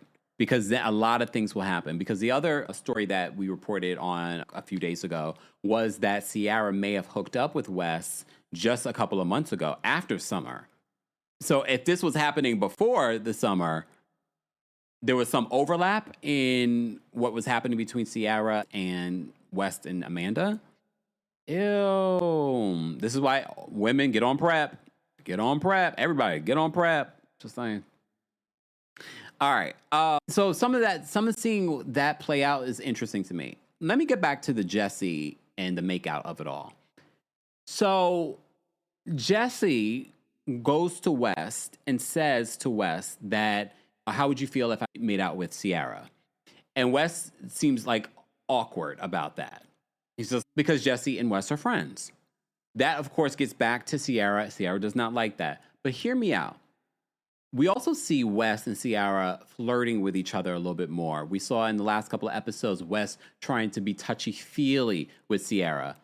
I feel, because especially if the timeline is timelining that Amanda and Wes were already having an affair at this particular point, I think Wes showing interest in Ciara was motivated by the fact that he was trying to call dibs on Ciara so that Jesse would stop getting close with Ciara and that they would potentially make out. I feel like that was his motivation behind flirting with Ciara. And I don't think he cares about the whole Amanda of it all, because probably at that particular point, maybe they were hooking up, but maybe they weren't serious. So it was okay for him to be hooking up with Ciara. That was something that was going to happen. Maybe. But I really feel like Wes's change of behavior towards Ciara was motivated because he was trying to, for lack of a better word, C-block. I can't say the word I really want to say here on live. I think he was trying to block Jesse and Ciara from anything happening there. Teresa said, yep, that's it, Kempire. I feel like that was his motivation. That was single-handedly his motivation. He didn't like the fact that Jesse said that, and then you saw all of a sudden this change in behavior towards Ciara. That's how I feel. Hold on. Angelique says Wes still had a girl in the Midwest. Oh, he got girls in all different area codes too? All right. Exactly. Lucky Star K for Life says it was a plan for Jesse to show interest. Oh, Lucky says Wes told Jesse to do that. You think? But then why would he ask for permission to make out with her? That doesn't make much sense. Byrne, thank you so much for the super chat. Byrne says, classic grifting, like we see in politics right now. Ooh. But, ooh. Thank you, Byrne. Young Earther Kid, thank you so much for another super chat. You just throwing the dollars at me today. Young Earther Kid says, Rachel Lindsay said on her podcast earlier, Kyle needs to come up with an ex-Loverboy merch and watch it sell. Brilliant, I agree. Carl is a mess. Merch is selling now, too. Oh, I saw that, the whole title, Carl is a mess. I would like to see Rachel host the reunion. She's moderated conversations at BravoCon before. She's watched this show since the beginning. She's done reality television. She's a black woman that's done reality television, that's dated a white man, married a white man on reality television. I would like to see Rachel Lindsay as the host of this reunion. And I already know Andy's just, but it's my job. If you're a real ally, Andy, then you would be like, you know what? And that's the thing. Andy doesn't need this. You know, and I'm not saying that Rachel needs it either, but y'all know Rachel's divorce and what Rachel's going through. Is she paying that man stuff right now too? Rachel needs this. Okay, more than Andy Cohen. Look. Oh want to play with thunder. Rachel needs this. Rachel should, come on, can we just hashtag Twitter, do something? Rachel Lindsay should be the host. And again, she's in the NBC Universal family. She's hosted and moderated conversations for BravoCon. I want to see Rachel Lindsay be the host of this reunion. And I know the reunion is supposed to happen, I think, next week. Andy, no, I'm sorry. You're not going to be able to navigate this conversation the way that we need it navigated. And I'm tired of you hosting everything at the Bravo network. Why? You're not even in their age bracket. Look, it's like him hosting the Love Island. Like, you're not even the age bracket. Let Rachel host the reunion. And if you were a real ally, you would go to the executives. I think Rachel Lindsay should navigate and have this conversation. So he has enough pull over there. Why hasn't he done that? Because of his ego. Look, I'm so mad about that. I'm gonna do a video later about it too. And I'm gonna get everybody riled up. Rachel Lindsay should be the one to host the reunion. No one else. I'm not considering anybody else. Rachel Lindsay. Shersa, thank you so much for the super chat. Shersa says, the amount of times I've had friends complain about their men just to go back to them. Sierra should just listen and nod and smile. Especially because Amanda and Kyle have been doing this for 10 years. So, yeah, I would not get involved. I would not tell her to leave that man. Because you saw it's already caused an issue between Kyle and Sierra during the season. Byrne, thank you so much for another super chat. Byrne says, I feel like there is a black BFF trope happening in real life here with this situation, and it upsets me. Ooh. Look. Angelique, thank you so much for the super chat and for being a member. Angelique says, when I worked in reality TV, you can feel the racial gender divide, how we are portrayed, even behind cameras. I could see that. I can definitely see that. Guys, we're almost at 500 likes. Let me see what you guys are saying. Jen says, Andy looks so bored when he does reunions. He needs to pass the torch. Yeah, to a bunch of different people. Oh, okay. Thank you for the update, January. But I'm sure she's still trying to get herself back into a good place. Rachel paid her ex in January, $500,000 paid in full. I know that's right. So let's get her back on her feet. I'm sure she's fine, but still. Anyway, thank you so much, Anish, for being a member and for the super sticker. I love that we can see the super stickers now. This is cool. Finally. All right, let's move on. Was there anything else that I wanted to say about any of these people? No. Excommunicado said, that's probably where the Jamaicans get it from. Shout out to our African ancestors. Excommunicado says, Kempire, that hiss was African parent coded. I know. I'm sure. Oh, man. She paid the chiropractor. I know. Nina Parker would be a great reunion host for RHOA, RHOP, and Summer House. Not going to lie, Kai says. People always say her because she has the experience, too, Nina. All right. Let's move on. Where do I want to go? Let's talk about Real Housewives of Rhode Island, then I'm getting out of here. Oh, wait. No, before we get to Rhode Island, let me talk about Quad. So Quad is back in the news, y'all.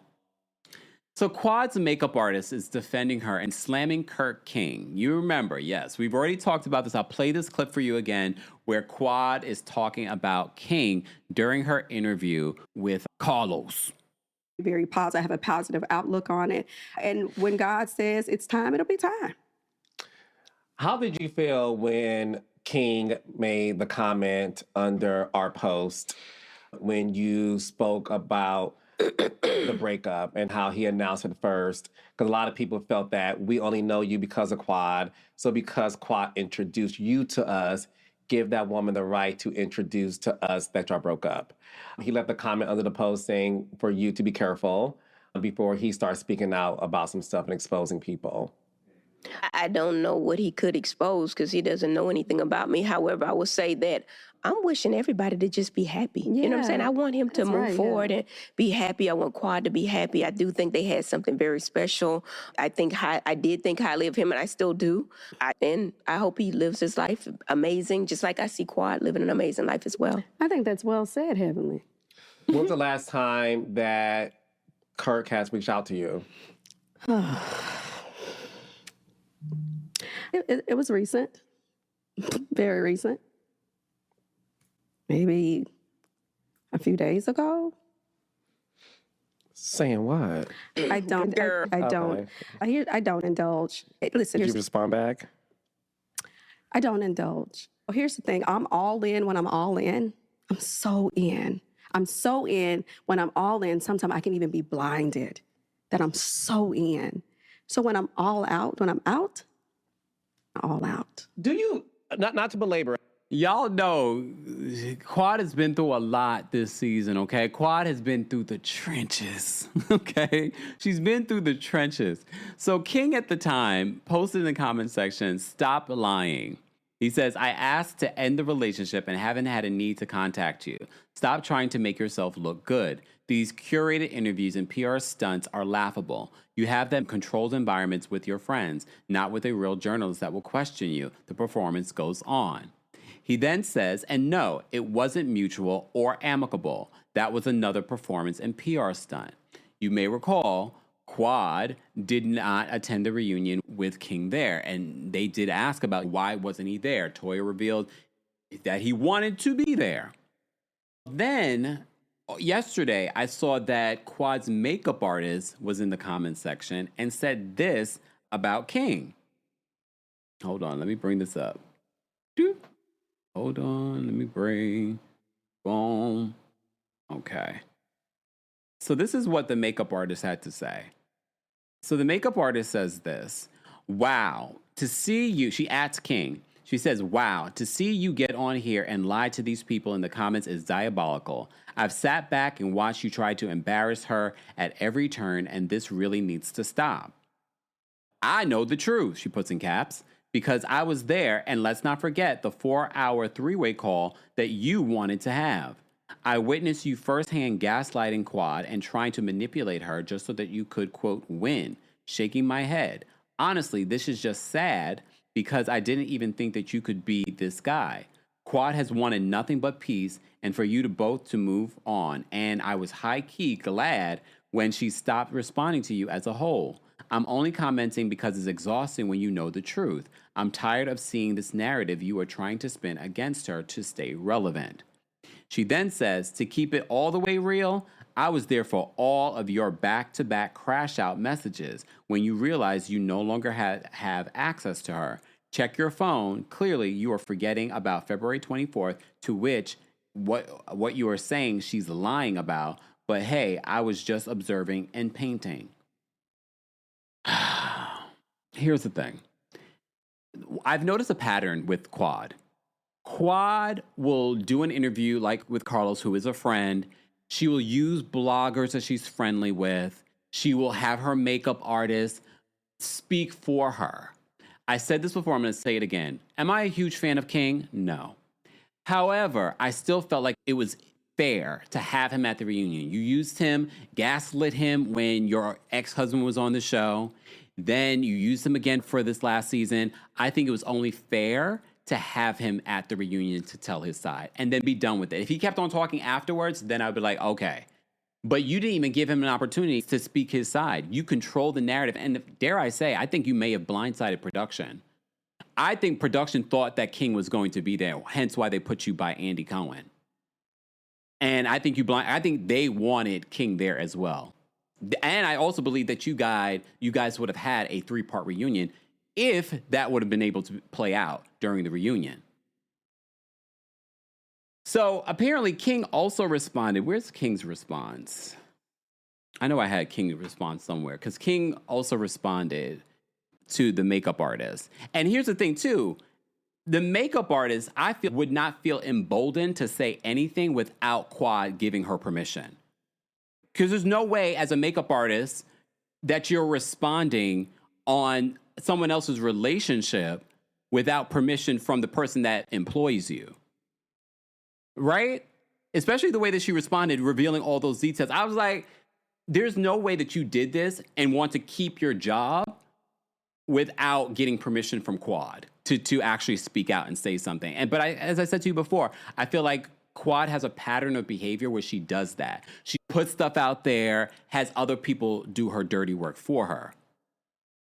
So King said this in a response. Let me bring up the response for you guys because I forgot to actually upload it here. So this is what King said in response to the makeup artist. Hold on. So King says this in response. He says, he at Marlissa Monique, who's a makeup artist, says, again, PR stunt. How much did she pay you? You have no clue what actually transpired or when. I haven't mentioned her or said anything negative about her. If no lies are told about me, then I won't have a reason to point out the BS. She can speak for herself, and if she wants to disclose her text threads showing when and why we communicated last, I'm okay with that. It's all in black and white. No need for these BS games. I thought that's important. Because when you think about it, if he's saying she could share all of this on social media, our text exchange, and he's not worried about what those texts are going to reveal, expose the text. Expose the text. I want to see the text now, if what Quad is saying is true. So this was King's response to the makeup artist. As I said to you before, it stood out to me that the makeup artist spoke out. Because again, as a makeup artist or someone that's working in that world, you're not going to be going on social media responding for the person that's employed you. I don't know if this makeup artist has signed an NDA, but that would definitely be going against an NDA. So for me, that just confirmed that Quad gave permission. Yes, girl, respond for me, because right now I'm in the trenches. I just don't have it in me. To respond. Because I'm still in the trenches. I'm still in the trenches, y'all. I'm still in the trenches. While she's in the trenches, we're going to get a Factor meal because I was hungry. Okay, I get it. It's not a new year, but it can still be a new you. As we've partnered with Factor many times, and this is no different. But let me paint a picture for you. Hunger strikes and you're exhausted. I know it. Especially on a busy day. There's something healthy in your fridge or pantry that you should be making, but you don't have it in you. Relatable. For me, eating healthy isn't a willpower problem. It's a setup problem. Until I found Factor. As I have a busy schedule, sometimes there's breaking news and I do not have the time in me to cook that meal or prepare for that meal. With Factor, I'm hitting my nutrition goals this season without the planning, grocery shopping, or cooking. What I also love about Factor is that you're getting great quality meals, dietitian approved meals. Factor has meals built around your goals, whether that's weight loss, overall nutrition, more protein, or GLP-1 support. For strength and workout recovery, check out Factor's Muscle Pro collection. As I've mentioned many times before, Factor meals are crafted with functional ingredients from lean proteins, colorful veggie, whole foods, and healthy fats. Factor bans 175 plus ingredients, no artificial colors, no sweeteners, no high fructose corn syrup, and no refined seed oils. And most importantly, convenience. Ready in 2 minutes, Factor shops, preps, cooks, and delivers straight to your door so you have more time for everything you love this spring. Head to factormeals.com/Kempire50 off and use code Kempire50 off to get 50% off and free daily greens per box with new subscription only while supplies last until September 27th, 2026. See website for more details. More details on Factor and your discounts will be available in the description. Thanks, Factor. Was that a good transition? You guys like that transition? LS says trenches equals Factor meals. Yes, come on now. Joya says King should release the messages. Get out of the trenches. Get us out the trenches. Please, yes, get us out the trenches. If you want to send those text messages to me, King, I'll take them. Come on, King. All right, Jay Mercedes, thank you so much for another super chat. Let me shimmy. Come on, loose shoulders, loose shoulders. Jay, thank you so much for the super chat. Jay says the trailer for the Insta City dropped. Wes and Amanda are in it together, of course, with Amanda being righteous to Danielle about her dating a married man. Trailer is giving the Valley for East Coast. Don't see this being canceled. I wonder let me see if I can play it for you guys. Let me see. Hold on. Let me see if I can get the Summer House trailer. And then we'll get into we will get into, let me see. We will get into Real Housewives of Rhode Island. Oh, here it is. Oh, it's 3 minutes. Hold on. We're going to have to stop and go, y'all. Please hold. Pause. All right. I don't know. Now I'm seeing from this trailer, just from the first clip, I'm like, is this a scheme that Todd set up for them to come to us with the BS? Okay, let me play this. Jay says, we always love a good shimmy. My shoulders are loose. Pilates helped that this morning. Okay, let me play for you guys, and then we will get into Real Housewives of Rhode Island. I will add the timestamps later, y'all. I'm going to have to get me a timestamps person in the chat because I can't keep up. I can't keep up. All right, let me play for you. The In the City trailer for season 1, and this is a spinoff from Summer House, has been released by Bravo. So let me play for you. And they're opening with Amanda and Kyle's wedding, I guess a flashback. I promise to make you from 2021 when they got married. To make you laugh, probably make you cry. You had a kid with a guy after 2 months. It sounds like you're judging me. Blog called me a homewrecker. Is that true? Go yourself. Oh, wait a second. Danielle, wait, is Danielle going to be in the city too? Nick, are you married to Yvonne or not? Yes. That's not what. Oh, I guess she is. Okay. The boys' night. Bombshell news at Summer House's Kyle and Amanda have broken up. So what happened? Are you ready for This season on In the City. Milk night out? Did that guy just burp on me? Summer should be fun, even in the fall. Hey, cutie. Hey, Mandy. Oh, so we see Amanda and Wes meet up in this Summer House in the City trailer. Oh my God. We're all trying to figure out how to be real-life adults finally. Want to borrow some pants? My children. I will say this. I might get into In the City just because I love anything based in New York City. You know how I feel. Deborah says, I can't stand Danielle. Oh, damn.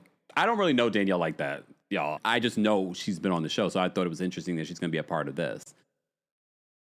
Dog treats. I don't even know what kind of condoms to get. Ask your chat GPT. What do people wear these days? But we're basically tripping everywhere we go. I could faint over Botox in my ass. In your butt? It's called butt talk. I want to put a baby in you. I get sore too. Oh, I remember him from the not original, Summer House. You guys are done. He lifts you up. Like a prosciutto. I can't believe my stuff's gonna be here this week. She moved across the country before the ring. I'm getting I Hate Men vibes. I got you a little something. You know what that's called? Manipulation. You can only get pregnant for 12 hours. I thought about our conversations around having a baby. Something that I've wanted my entire life, a family, that was taken away from me. I'm choosing partners that continue to abandon me. And it's made me feel like... Can we talk about Lindsay really quickly?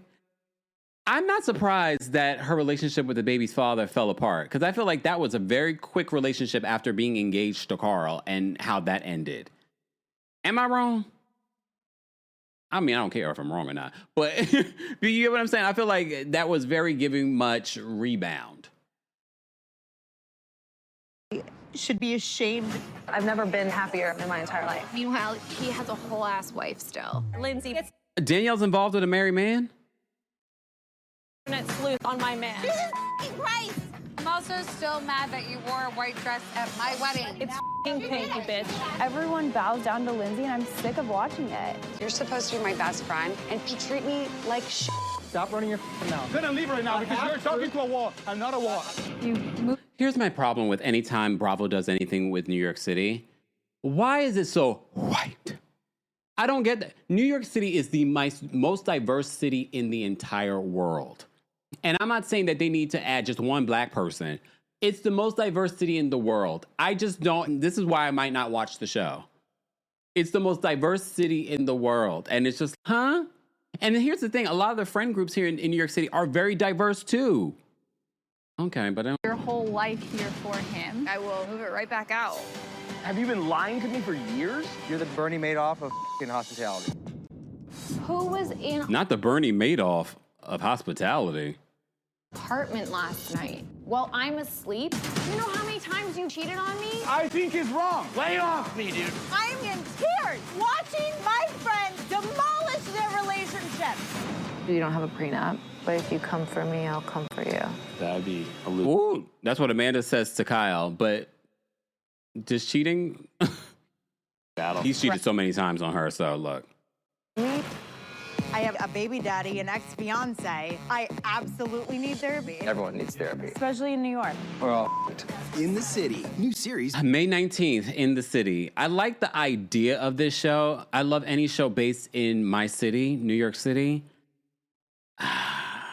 Let me just show you the picture. There are some possibly black people on this cast, but again, we live in New York City.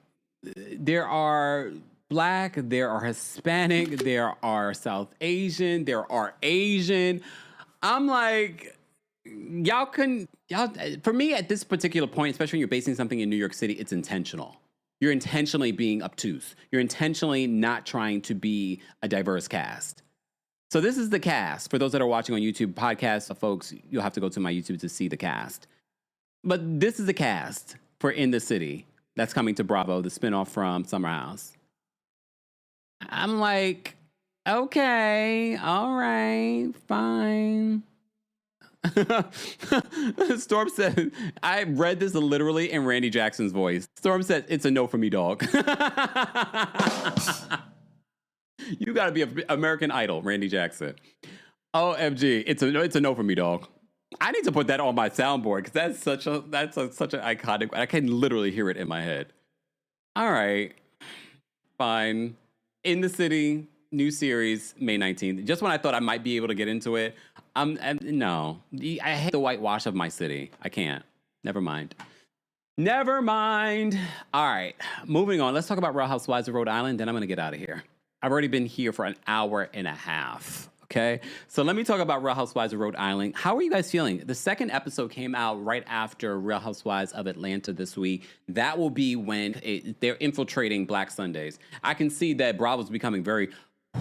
They're even taking our Black Sundays away. That's all right, fine. Very much like the country. Taking all our rights away, fine. Whatever.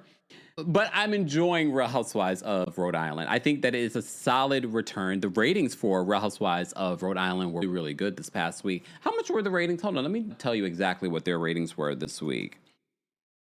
What is it? Ratings. Let me see. Shout out to Ratings Bravo on X. This is where I'm getting their ratings. So the ratings for the premiere episode for Rhode Island was 465,000 viewers. Remember, but their demo was 0.08 in the 18 to 49 demo, which is ideal for advertisers. Low demo, not bad, but not bad in viewership for live viewing. And if you see the Peacock says that they were like number 3. I don't know if I believe that. I do feel like, because we don't see the actual streaming numbers, but I do see a lot of people talking about this and enjoying Rhode Island. Speaking of which, Real Housewives of Beverly Hills had 766,000 viewers with a 0.12 demo this past week's episode. And this first episode of Rhode Island came on after. So they got a nice bump from Beverly Hills. So that's 465,000 viewers for a new Real Housewives show. That's pretty damn good. So I think that was really interesting. I don't know what the viewership for Atlanta or... That has not come out yet. I will talk about that maybe later on this week when we go live again. But yeah, Foxy said Ladies of London is the best show right now. Ladies of London is doing very well. Speaking of Ladies of London, their viewership though, which for me, for a new show like Ladies of London that doesn't have the whole Real Housewives movement behind it, did decently. They have 233,000 viewers for this past week's episode 6, with a 0.04 demo. Pretty low. Here's the thing, Family Karma. I know you're probably like, what? Family Karma, go back and look at their ratings. Their ratings weren't as bad as Ladies of London right now. I'm a little shocked. I was shocked when they decided to put it on pause. I don't understand why they decided to put it on pause. The rating for Family Karma did really well. But anyway, so the first episode of Real Housewives of Rhode Island did really well. 465 viewers, 65,000 viewers. Yeah. Storm says, Ladies of London and Real Housewives of Rhode Island are my top 2 shows on Bravo. I think a lot of people are feeling it. I think what's working for Real Housewives of Rhode Island is that you're getting to see a real group of people that are connected. I wouldn't say they're necessarily a real friend group, but there's real connections amongst this group. So let's get into the second episode. If you missed it, we did recap the first episode on Friday. So be sure to check that out on our Friday Live. I'm going to get back to doing the timestamps for that as well. Okay? But Real Housewives of Rhode Island, we first start off with Liz and Jerry. I feel like a lot of people are loving Liz. Liz is the one that looks like Dolores. Okay, Liz, where's my picture of Liz? Liz is all right here. So this is Liz. She looks like Dolores. Okay? And I feel like I know everyone now. I know who everyone is. You know, I might forget names here and there, but for the most part, I remember who everyone is. Kai says RHO, Rory, as we're going to call it. Rory is organic. Yeah, because there's real connections amongst the group in family history, it feels. So Liz never had children of her own, but her husband, Jerry, who she's related to, not that related though, y'all. You have to go years back, like to her great-grandmother or something like that. Or not even great-grandma, probably great-great-grandmother. So to go all the way back. She said she always wanted kids of her own, but Jerry's kids fulfilled that for her. So we see Jerry's kids come over. One of Jerry's daughters is pregnant. So she's looking forward to being a grandma. She said, but do not call me grandma. Don't, call me Gigi or something like that. Liz also revealed that she had lost her mom when she was just 15 years old, and she lost her dad shortly before she got married to Jerry.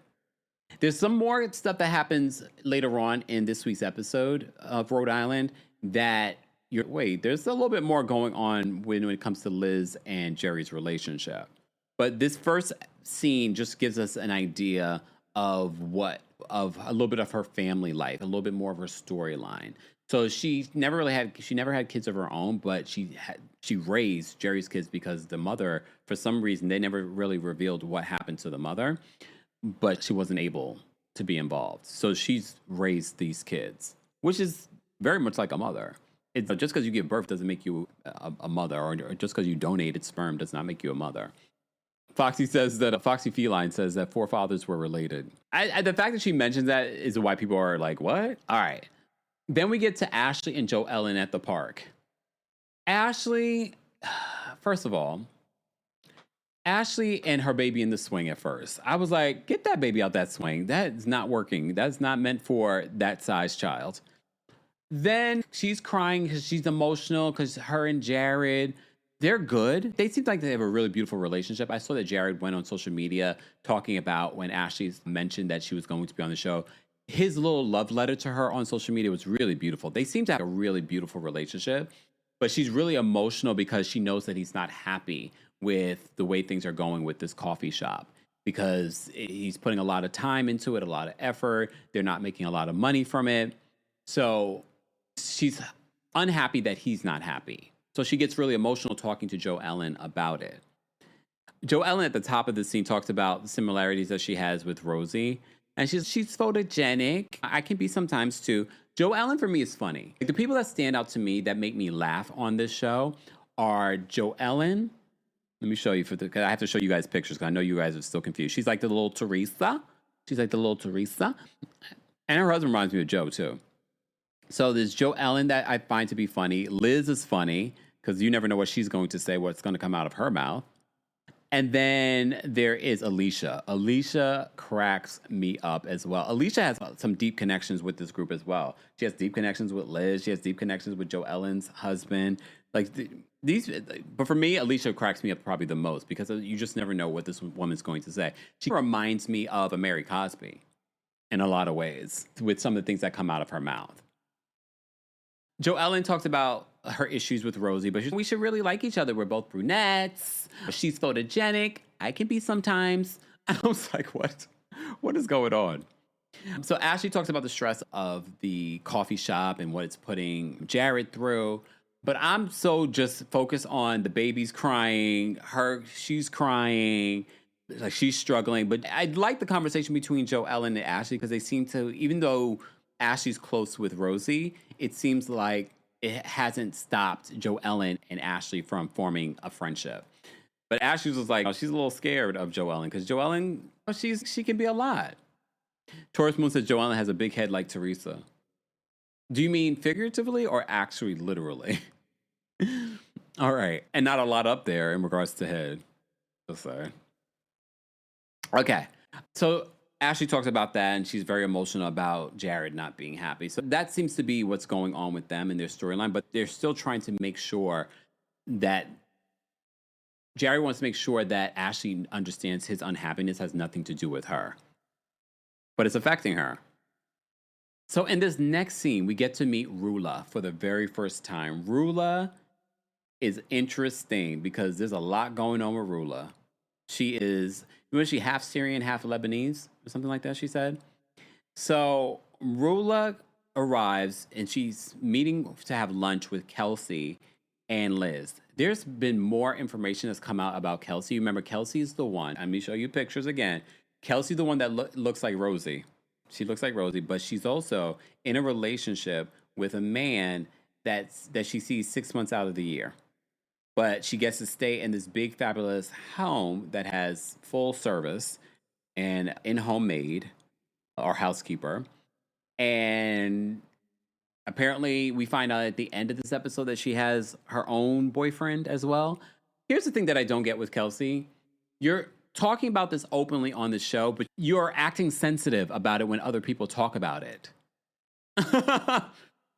You know what I mean? I don't understand the sensitivity when you are basically, it's like known to the entire world that you are in this relationship, this polyamorous relationship, I guess. Funky says, who is the man? We already told you who the man was. Let me show you who the man is, because apparently this is on social media. John Caprio, who also dated Paula Abdul, apparently. Here's a picture of Kelsey with John. His father was a very popular judge in Rhode Island, a very popular judge across the country, known as the nicest judge ever, as they said. Mary Jane says Kelsey's a sugar baby. I agree. She's a sugar. But I also think there's a lot going on. I think there's a lot behind the smile that Kelsey's giving. Because she met John when she was only 19 years old. She revealed in this episode that she lost her virginity at 14. I'm hearing things, I don't know if this is true, that she may have been a lady of the night. Is that how she met John? And then John decided, I'm going to take care of you for the rest of your, he's been taking care of her for 10 years. So now I'm thinking to myself, like, there's something a little more dark behind that smile that we're getting from Kelsey. Exactly. Kai says Kelsey's low-key a victim. Because she was 19 when she got with John. She said she lost her virginity at 14.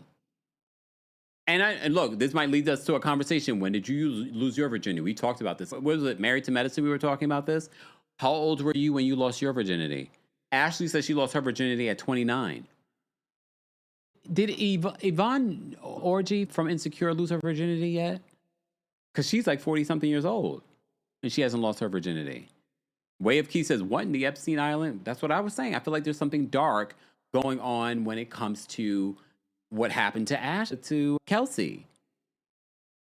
I don't know. Funky says Kelsey gives Kim Z vibes, but here's the difference. Kim Z was a grown woman. Kelsey was 19 when she met John. Danny says 14 is young. Mr. Melon Magic says I'm still pure. Lies! The lie! Sure. Look, sure. Angel says he got money. She got a full-time housekeeper who pulls the seeds out of her lemons. Yeah, Kelsey. Monkey says that Yvonne's still a virgin. Good for her. Look, good for her. Painty Swing says, I was 19, look back thinking that is too young. Can't imagine being 14. So I'm not the only one that felt like when she said 14, I said, that's quite young to be losing your virginity. And it makes me want to dive into what were the details behind that. Was that also an older man as well? Just wondering. But okay. Taurus Moon says, again groomed. Ms. Brown Sugar says, that's heartbreaking, honestly. 14 is a child who doesn't have any capacity to make good decisions, whether with a same age person, a peer, or worse, a predator. That's why I want to know, who was it that she lost her virginity to? Courage Jones says, Kempire, I was paying close attention to see how she treated that maid. And what did you? I was paying close attention too. And I couldn't say that Maybe because she's being filmed, she was nicer, but I wouldn't say that she was super nice. It didn't seem like they were super close either. Lexi says, Kempire, if the person was older, we're looking at legal issues. I agree. Even if they were 18, I'm like, or 17, I'm still like, I don't know. What in the Wanye Morris is going on? But okay. All right, let me move on. So Liz and Kelsey sit down to have a conversation with Rula. So this is the first time being introduced to Rula, okay? They say that Rula is very calm, monotone. She lives a certain type of life. Rula doesn't understand why Kelsey and Liz are hanging out with Joe Ellen. Because Joe Ellen is the one that brought the rumor that, not rumor, because they admitted to it, that Rula's husband cheated on her. Because Rula's husband's mistress posted a picture of them online. So I don't understand why Rula's mad at Joe Ellen, but she claims that she's mad at Joe Ellen for spreading this information around the island and for telling the friend group about it. But my thing is, if the lady posted it on social media, why are you mad at the wrong person, Rula? You're mad at the wrong person.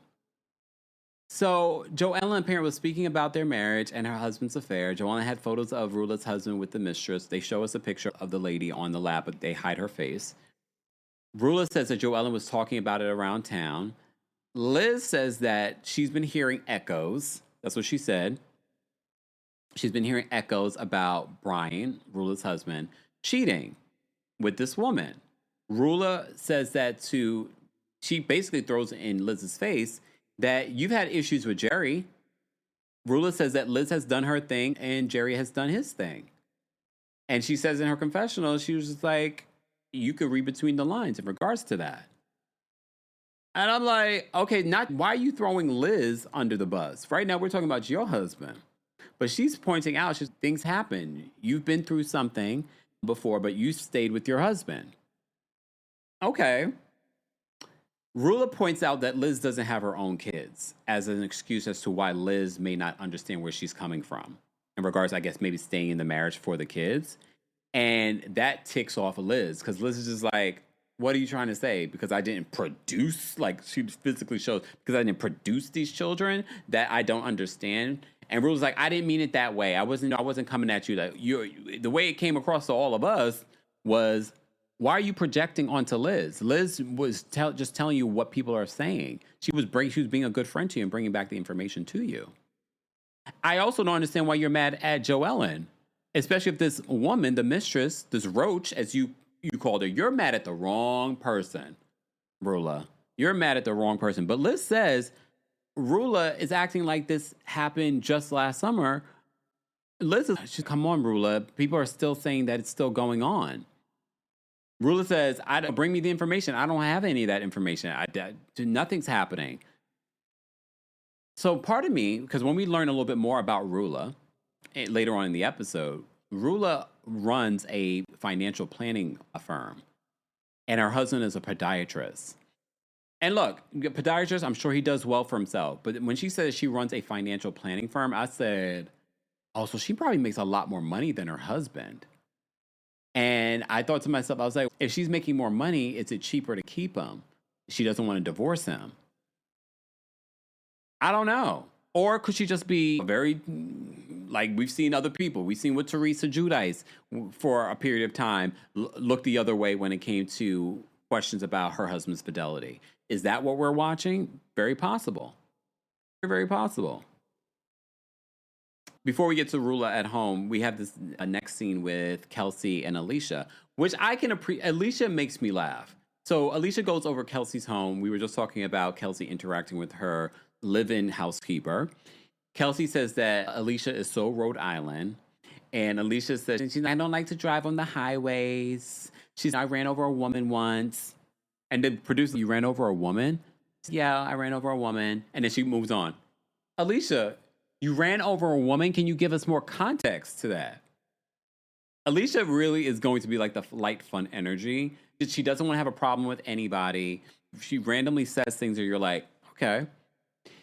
Miriam says that very similar to Jennifer Aiden, blaming the messenger. But you know what we're not going to get from Rula? We're not going to get nasty. I don't think we're going to get like that. I don't think we're going to get that from Rula, ever. we find out a little bit more about Alicia running over a woman. Yeah, Miss Melamash ran over a woman. That's what she said. We had no more contact. She ran over a woman. Okay, she ran over a woman. So then they discussed the rumors about Rula and the conversation that Kelsey had with Rula. Speaking of Rula, we go to Rula's house. Rula says that she doesn't live in Cranston like Joe Ellen. She much rather live in Lincoln, where she lives. Okay, she grew up in Providence, the capital. She says she's one of the only female boat captains in Rhode Island. She's a boss. She runs her own financial firm. Her husband is a podiatrist. And she admits that her husband checked one of the 3 boxes of tall, dark, and handsome. I guess the handsome part? Here's the thing. She says that he checked one of the boxes. He's not tall. He's not dark. We've seen your husband, Rula. He's not handsome. But she said he checks off one of the 3 boxes.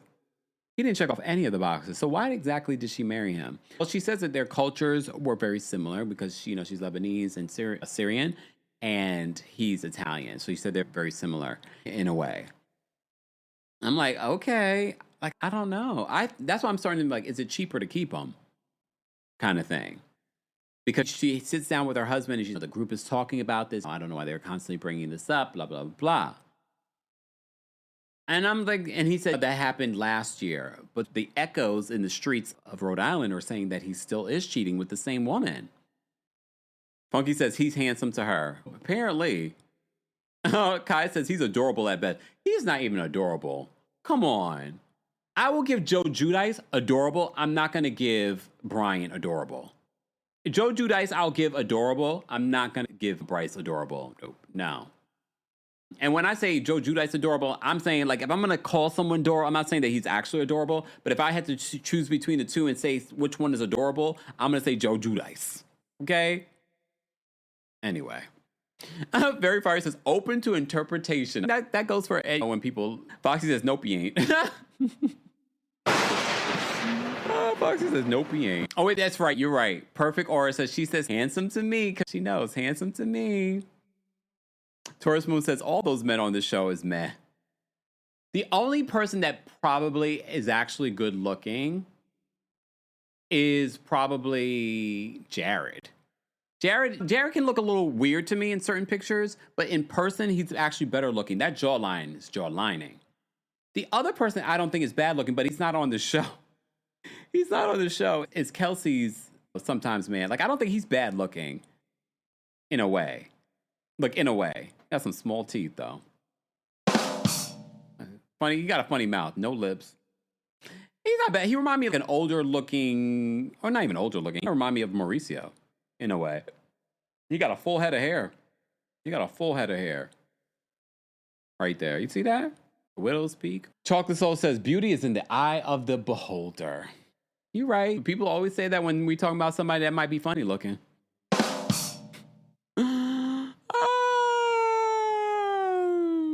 Yeah, Wave Key says Jared is cute, but that jawline is strong.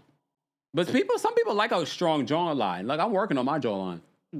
Look, some people like a strong, and Ashley has a very strong jawline too. Verify said chiclets. Chocolate says not Mauricio. When you wink your eyes a little bit, just wink your eyes a little bit. Wink your eye. Look, squint your eyes. I'm gonna put the photo up. Everyone, squint your eyes. Let me put this photo back up.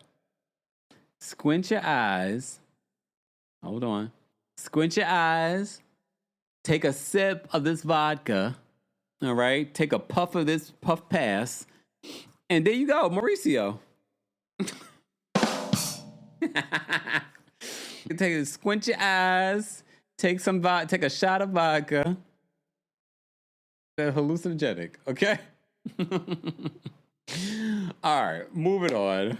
You know what I've been watching? Speaking of guys with a good head of hair, I've been watching, what's that show? Love Story? The John F. Kennedy and Carolyn Bessette story? I've been watching it over the weekend. Like, little by little, I've been watching it. Now, he's handsome. They got a good guy to play JFK Jr. Our show says that, hold on, where'd it go? This guy's nose is larger. I see it. Okay, you guys are hilarious. Alexi says Mauricio would not approve. Y'all are our best. All right, when did y'all lose y'all virginity? That's what I want to know. I didn't see anyone telling us. Thank you so much. And says Kemp is fine. No squinting, drinking, or puffs required. Thank you. I appreciate it. I will take it. Monique, I've been into Paradise. I've talked about Paradise on the Club Kempire. I haven't talked about season 2, but I talked about season 1. I love Paradise on Hulu. I can't wait for season 3 now. Such a good series on Hulu, Paradise. Shout out to, and I just realized it was from the same people that did This Is Us. That's why they wanted Sterling K. Brown to be in this. Such a phenomenal show. Elle says, yes, the JFK Jr. actor is fine. Have you seen his curly hair in real life? No. He is very good looking. He's very good looking.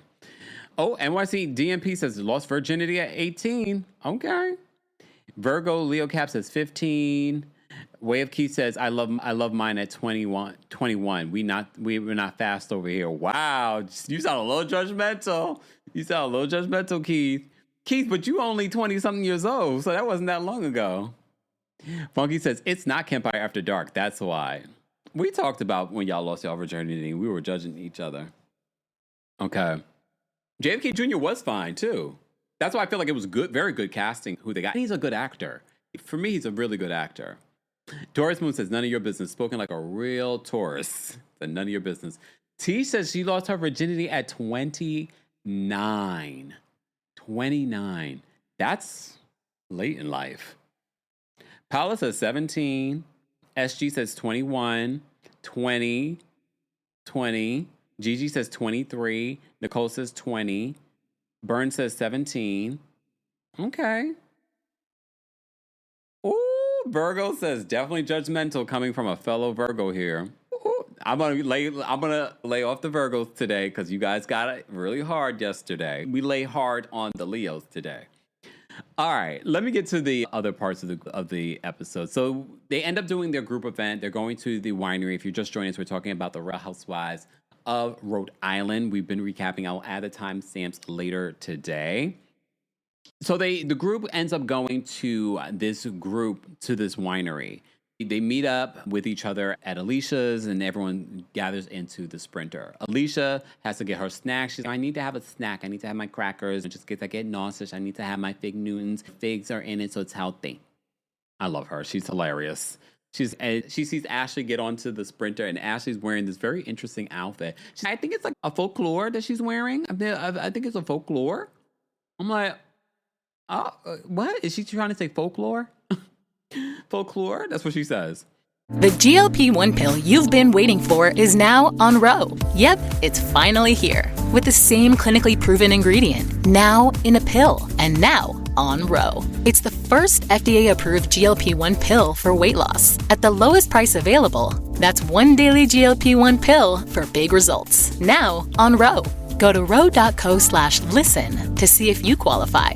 RX only. Go to ro.co/safety for serious side effects and boxed warning associated with GLP-1s. When I need to impress someone with a gift, I go straight to 1-800-Flowers. There's a reason they've spent 50 years as the floral authority. Every stem is hand-selected by a vetted florist. And with same-day delivery nationwide, 100% satisfaction guaranteed. That's why millions go to 1-800-Flowers to celebrate life's most important moments. Order now for up to 40% off. Don't miss out on this limited time offer. Act now and save up to 40% at 1-800-Flowers.com/podcast. That's 1-800-Flowers.com/podcast.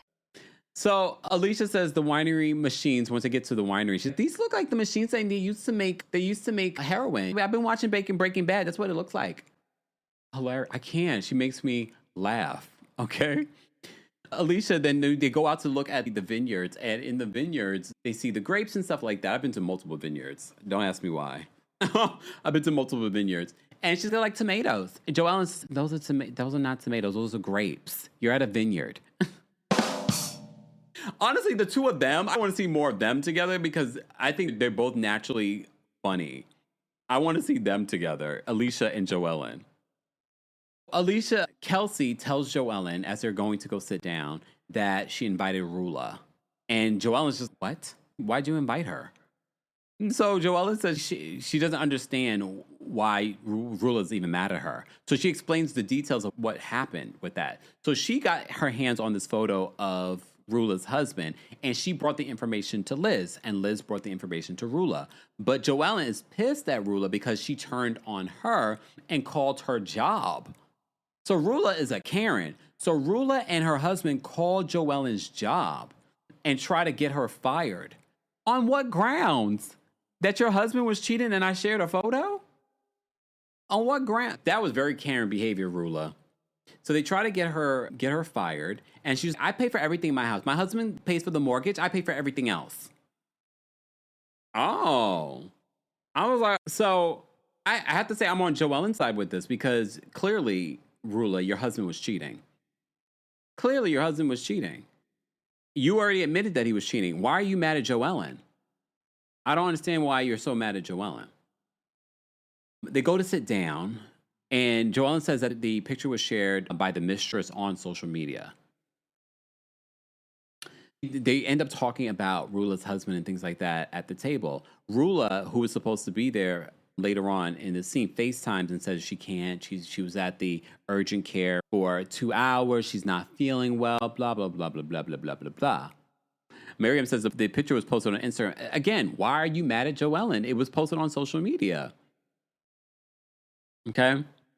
Again, another funny Alicia moment for me. Alicia says, her husband's a foot doctor, but I think he was doing more than rubbing foots. And then there's a slight pause. You want some cheese? I can't. Alicia makes me giggle. Because I feel like this is really who she is. Okay?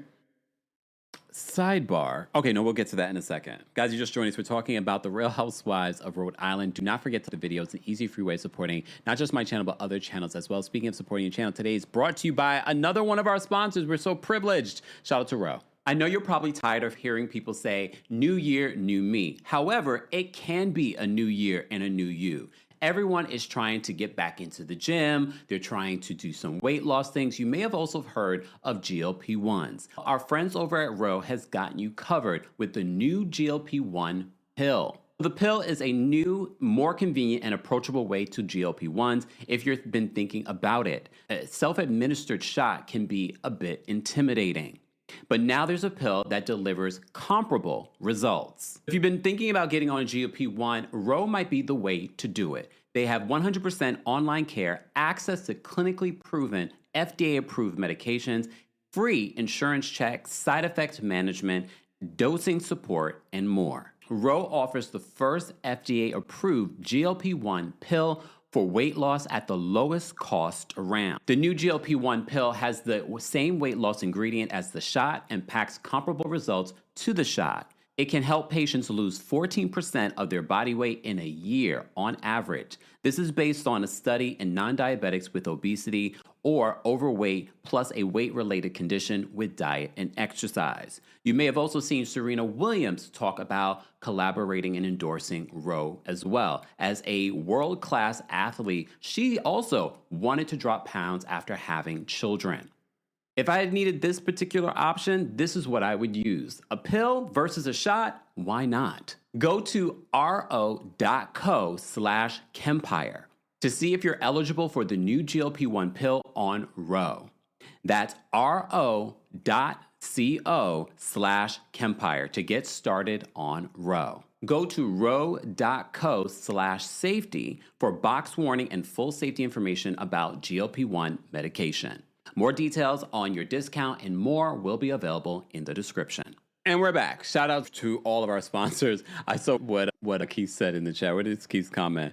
Wave Keith says, Kempire players should travel all summer. He's not playing with these sponsorships this year. I know that's right. We have been blessed by all the sponsors, and we have some really great sponsors coming up for later this month as well.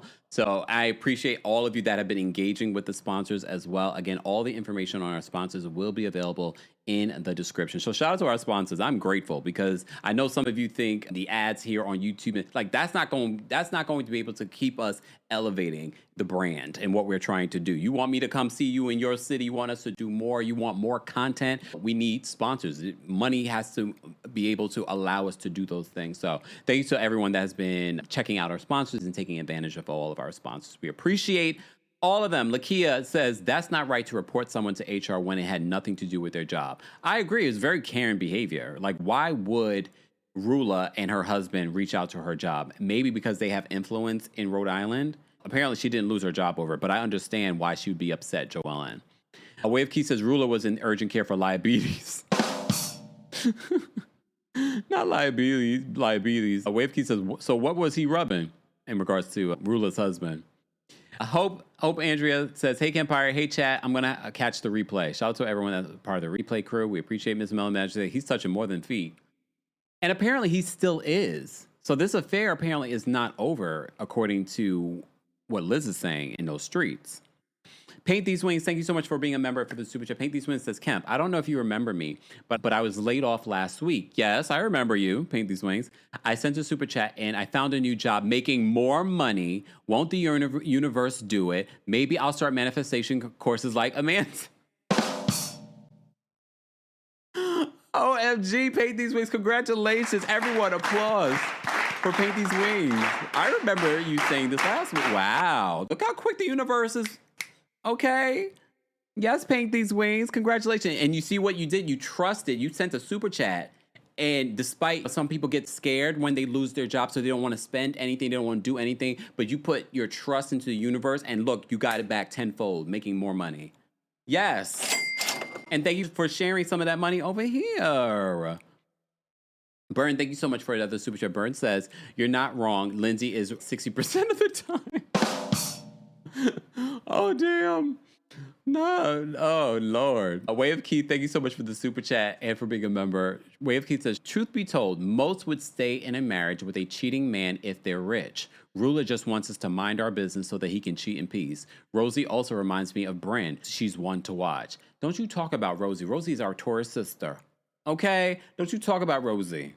I actually like Rosie. Not everyone can be turned up. She is definitely a grounding force in this group in regards to she's not trying to get into all the mess, even though Joellen is trying to bring her into the mess. How do you guys feel? Because at the end of this episode, they revisit the conversation and Liz calls out Joellen for being the one to bring up Kelsey's family situation and her relationship situation. And Rosie's just like, you're the one who mentioned that Kelsey was going through something. Here's where I disagree with Rosie. She mentioned that Kelsey was going through something. That didn't mean, oh, not me freezing. Oh, no, not The Wire getting one. Lord. But you know what it is, y'all? It's not, maybe I have to change this other wire. Please and hold. Please and hold. Ooh. Let's see. Okay. Oh, and mind you, we made it through the entire live. We were good. We were good until we weren't. All right. Ah, Lord. Let me see. Studio camera. There we go. Can you guys see me? All right. As I get this together. Oh, true. There we go. All right. As I figure this out, I'm going to put this up. Guys, if you just joined us, we're talking about the latest episode of The Real Housewives of... I don't think it's The Wire this time, y'all, because if it was The Wire, I would have to go down where you normally go down. There was something with this particular, my stream deck. All right, let me see if I can do this. Hold on, y'all.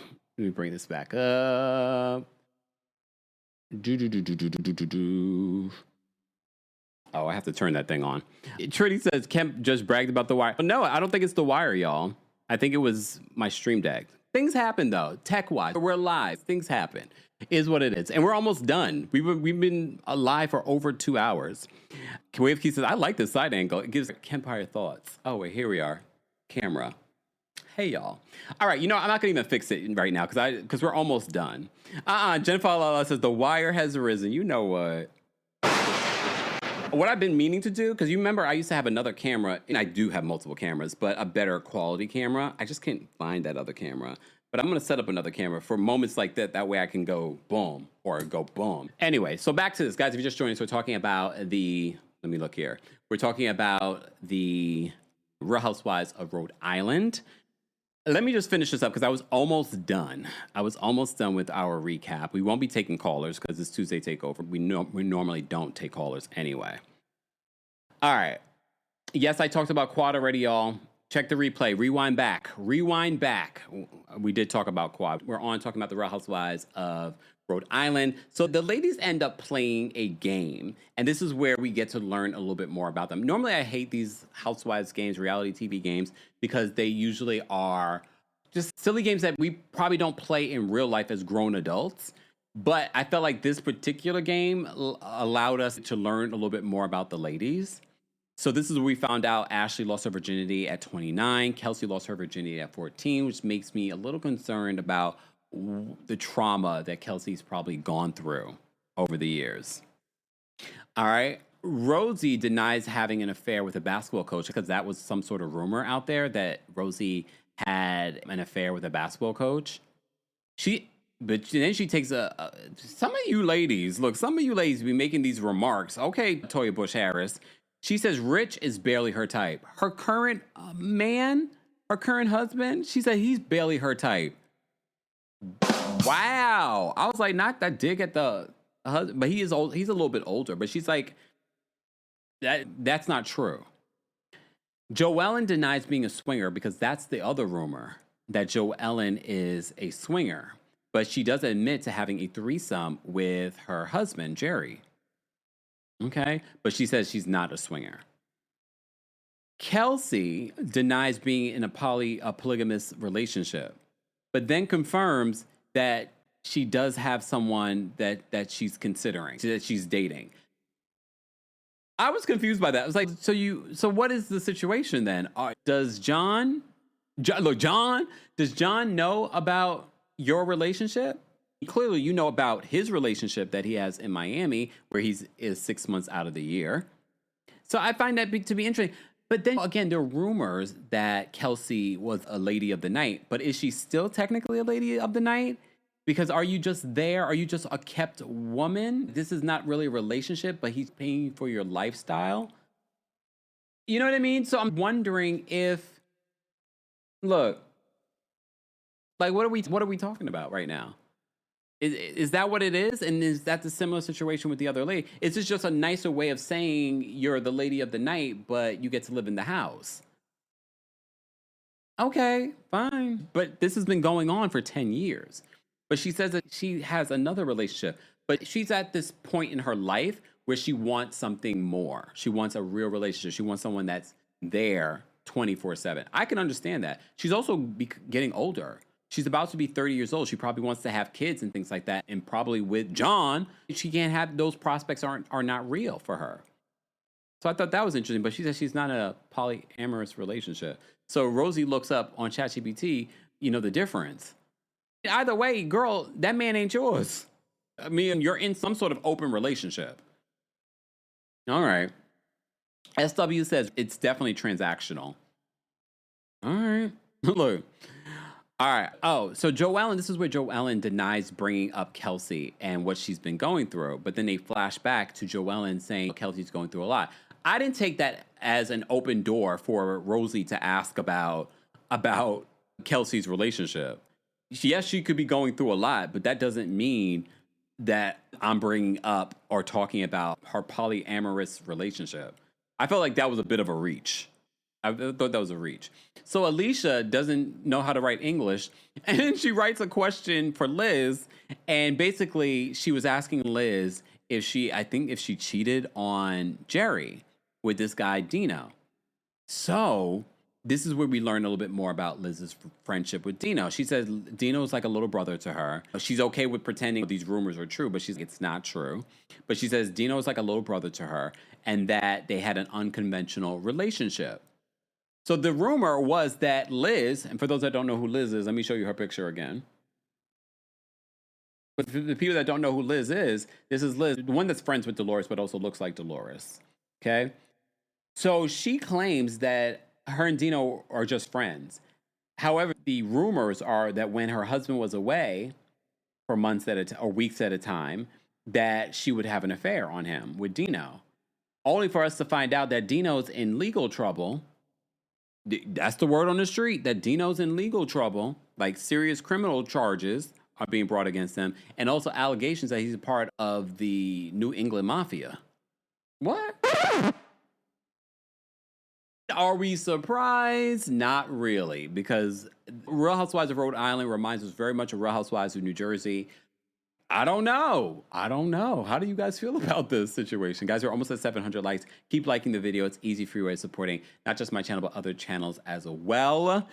Don't forget, you can also hear the Kempire podcast version of this live recap where we add special episodes and special versions. We'll have a cleaned up version of this particular episode on the Kempire podcast. I also dropped by the What Else Is Going On podcast, aka I Go, as regular Robin would say. We Go podcast with Taria Faizan. We talked about a lot of things in pop culture and politics. It's a very different conversation than you guys are used to me having here on this channel. So if you want to see a different side of myself and you want to get familiar with my conversation with Taria, be sure to check that out. You can see it on YouTube. I've had it pinned on the YouTube live chat, but I'll also add it to the description as well.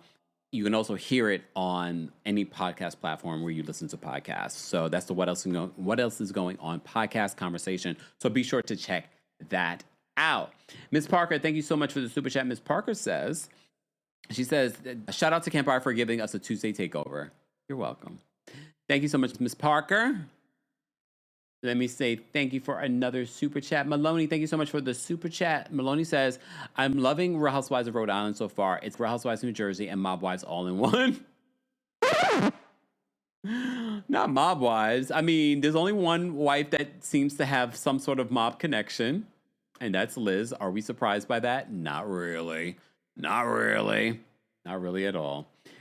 All right. Excommunicado says, Kempire, did you listen to Ray's new album with your music background? I think you should really enjoy it and share your thought. I haven't listened to it yet, but I did see that it came out. So congratulations to Ray. She has the #1 album in the UK as well. So congratulations to Ray. Real thing.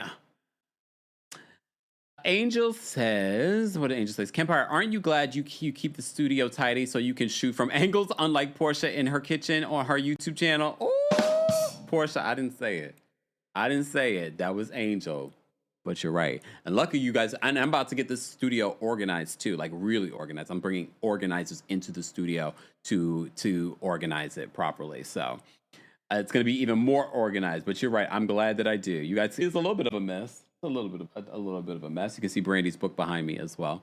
All right, y'all. I'm going to get out of here, but I want to say thank you to our King's Guards for holding us down in the live chat and in the comment section.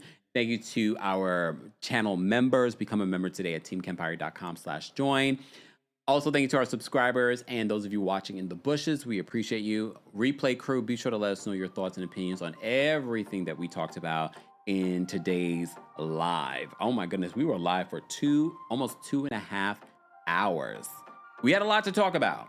I can't promise Tuesday Takeover will happen every single Tuesday, but here we are.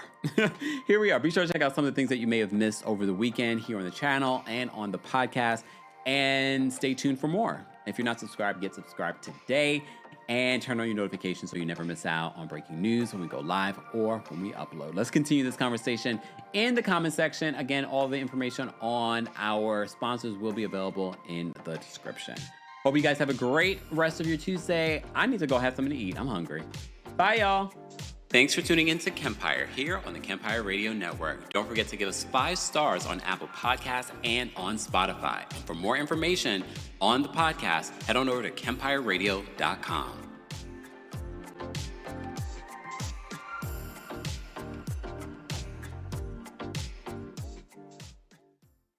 Whether you're solving murders during breakfast, cracking cold cases on your commute, or playing amateur detective at bedtime, Amazon Music's got millions of podcast episodes waiting. Just download the Amazon Music app and start listening to your favorite true crime podcasts ad-free, included with Prime.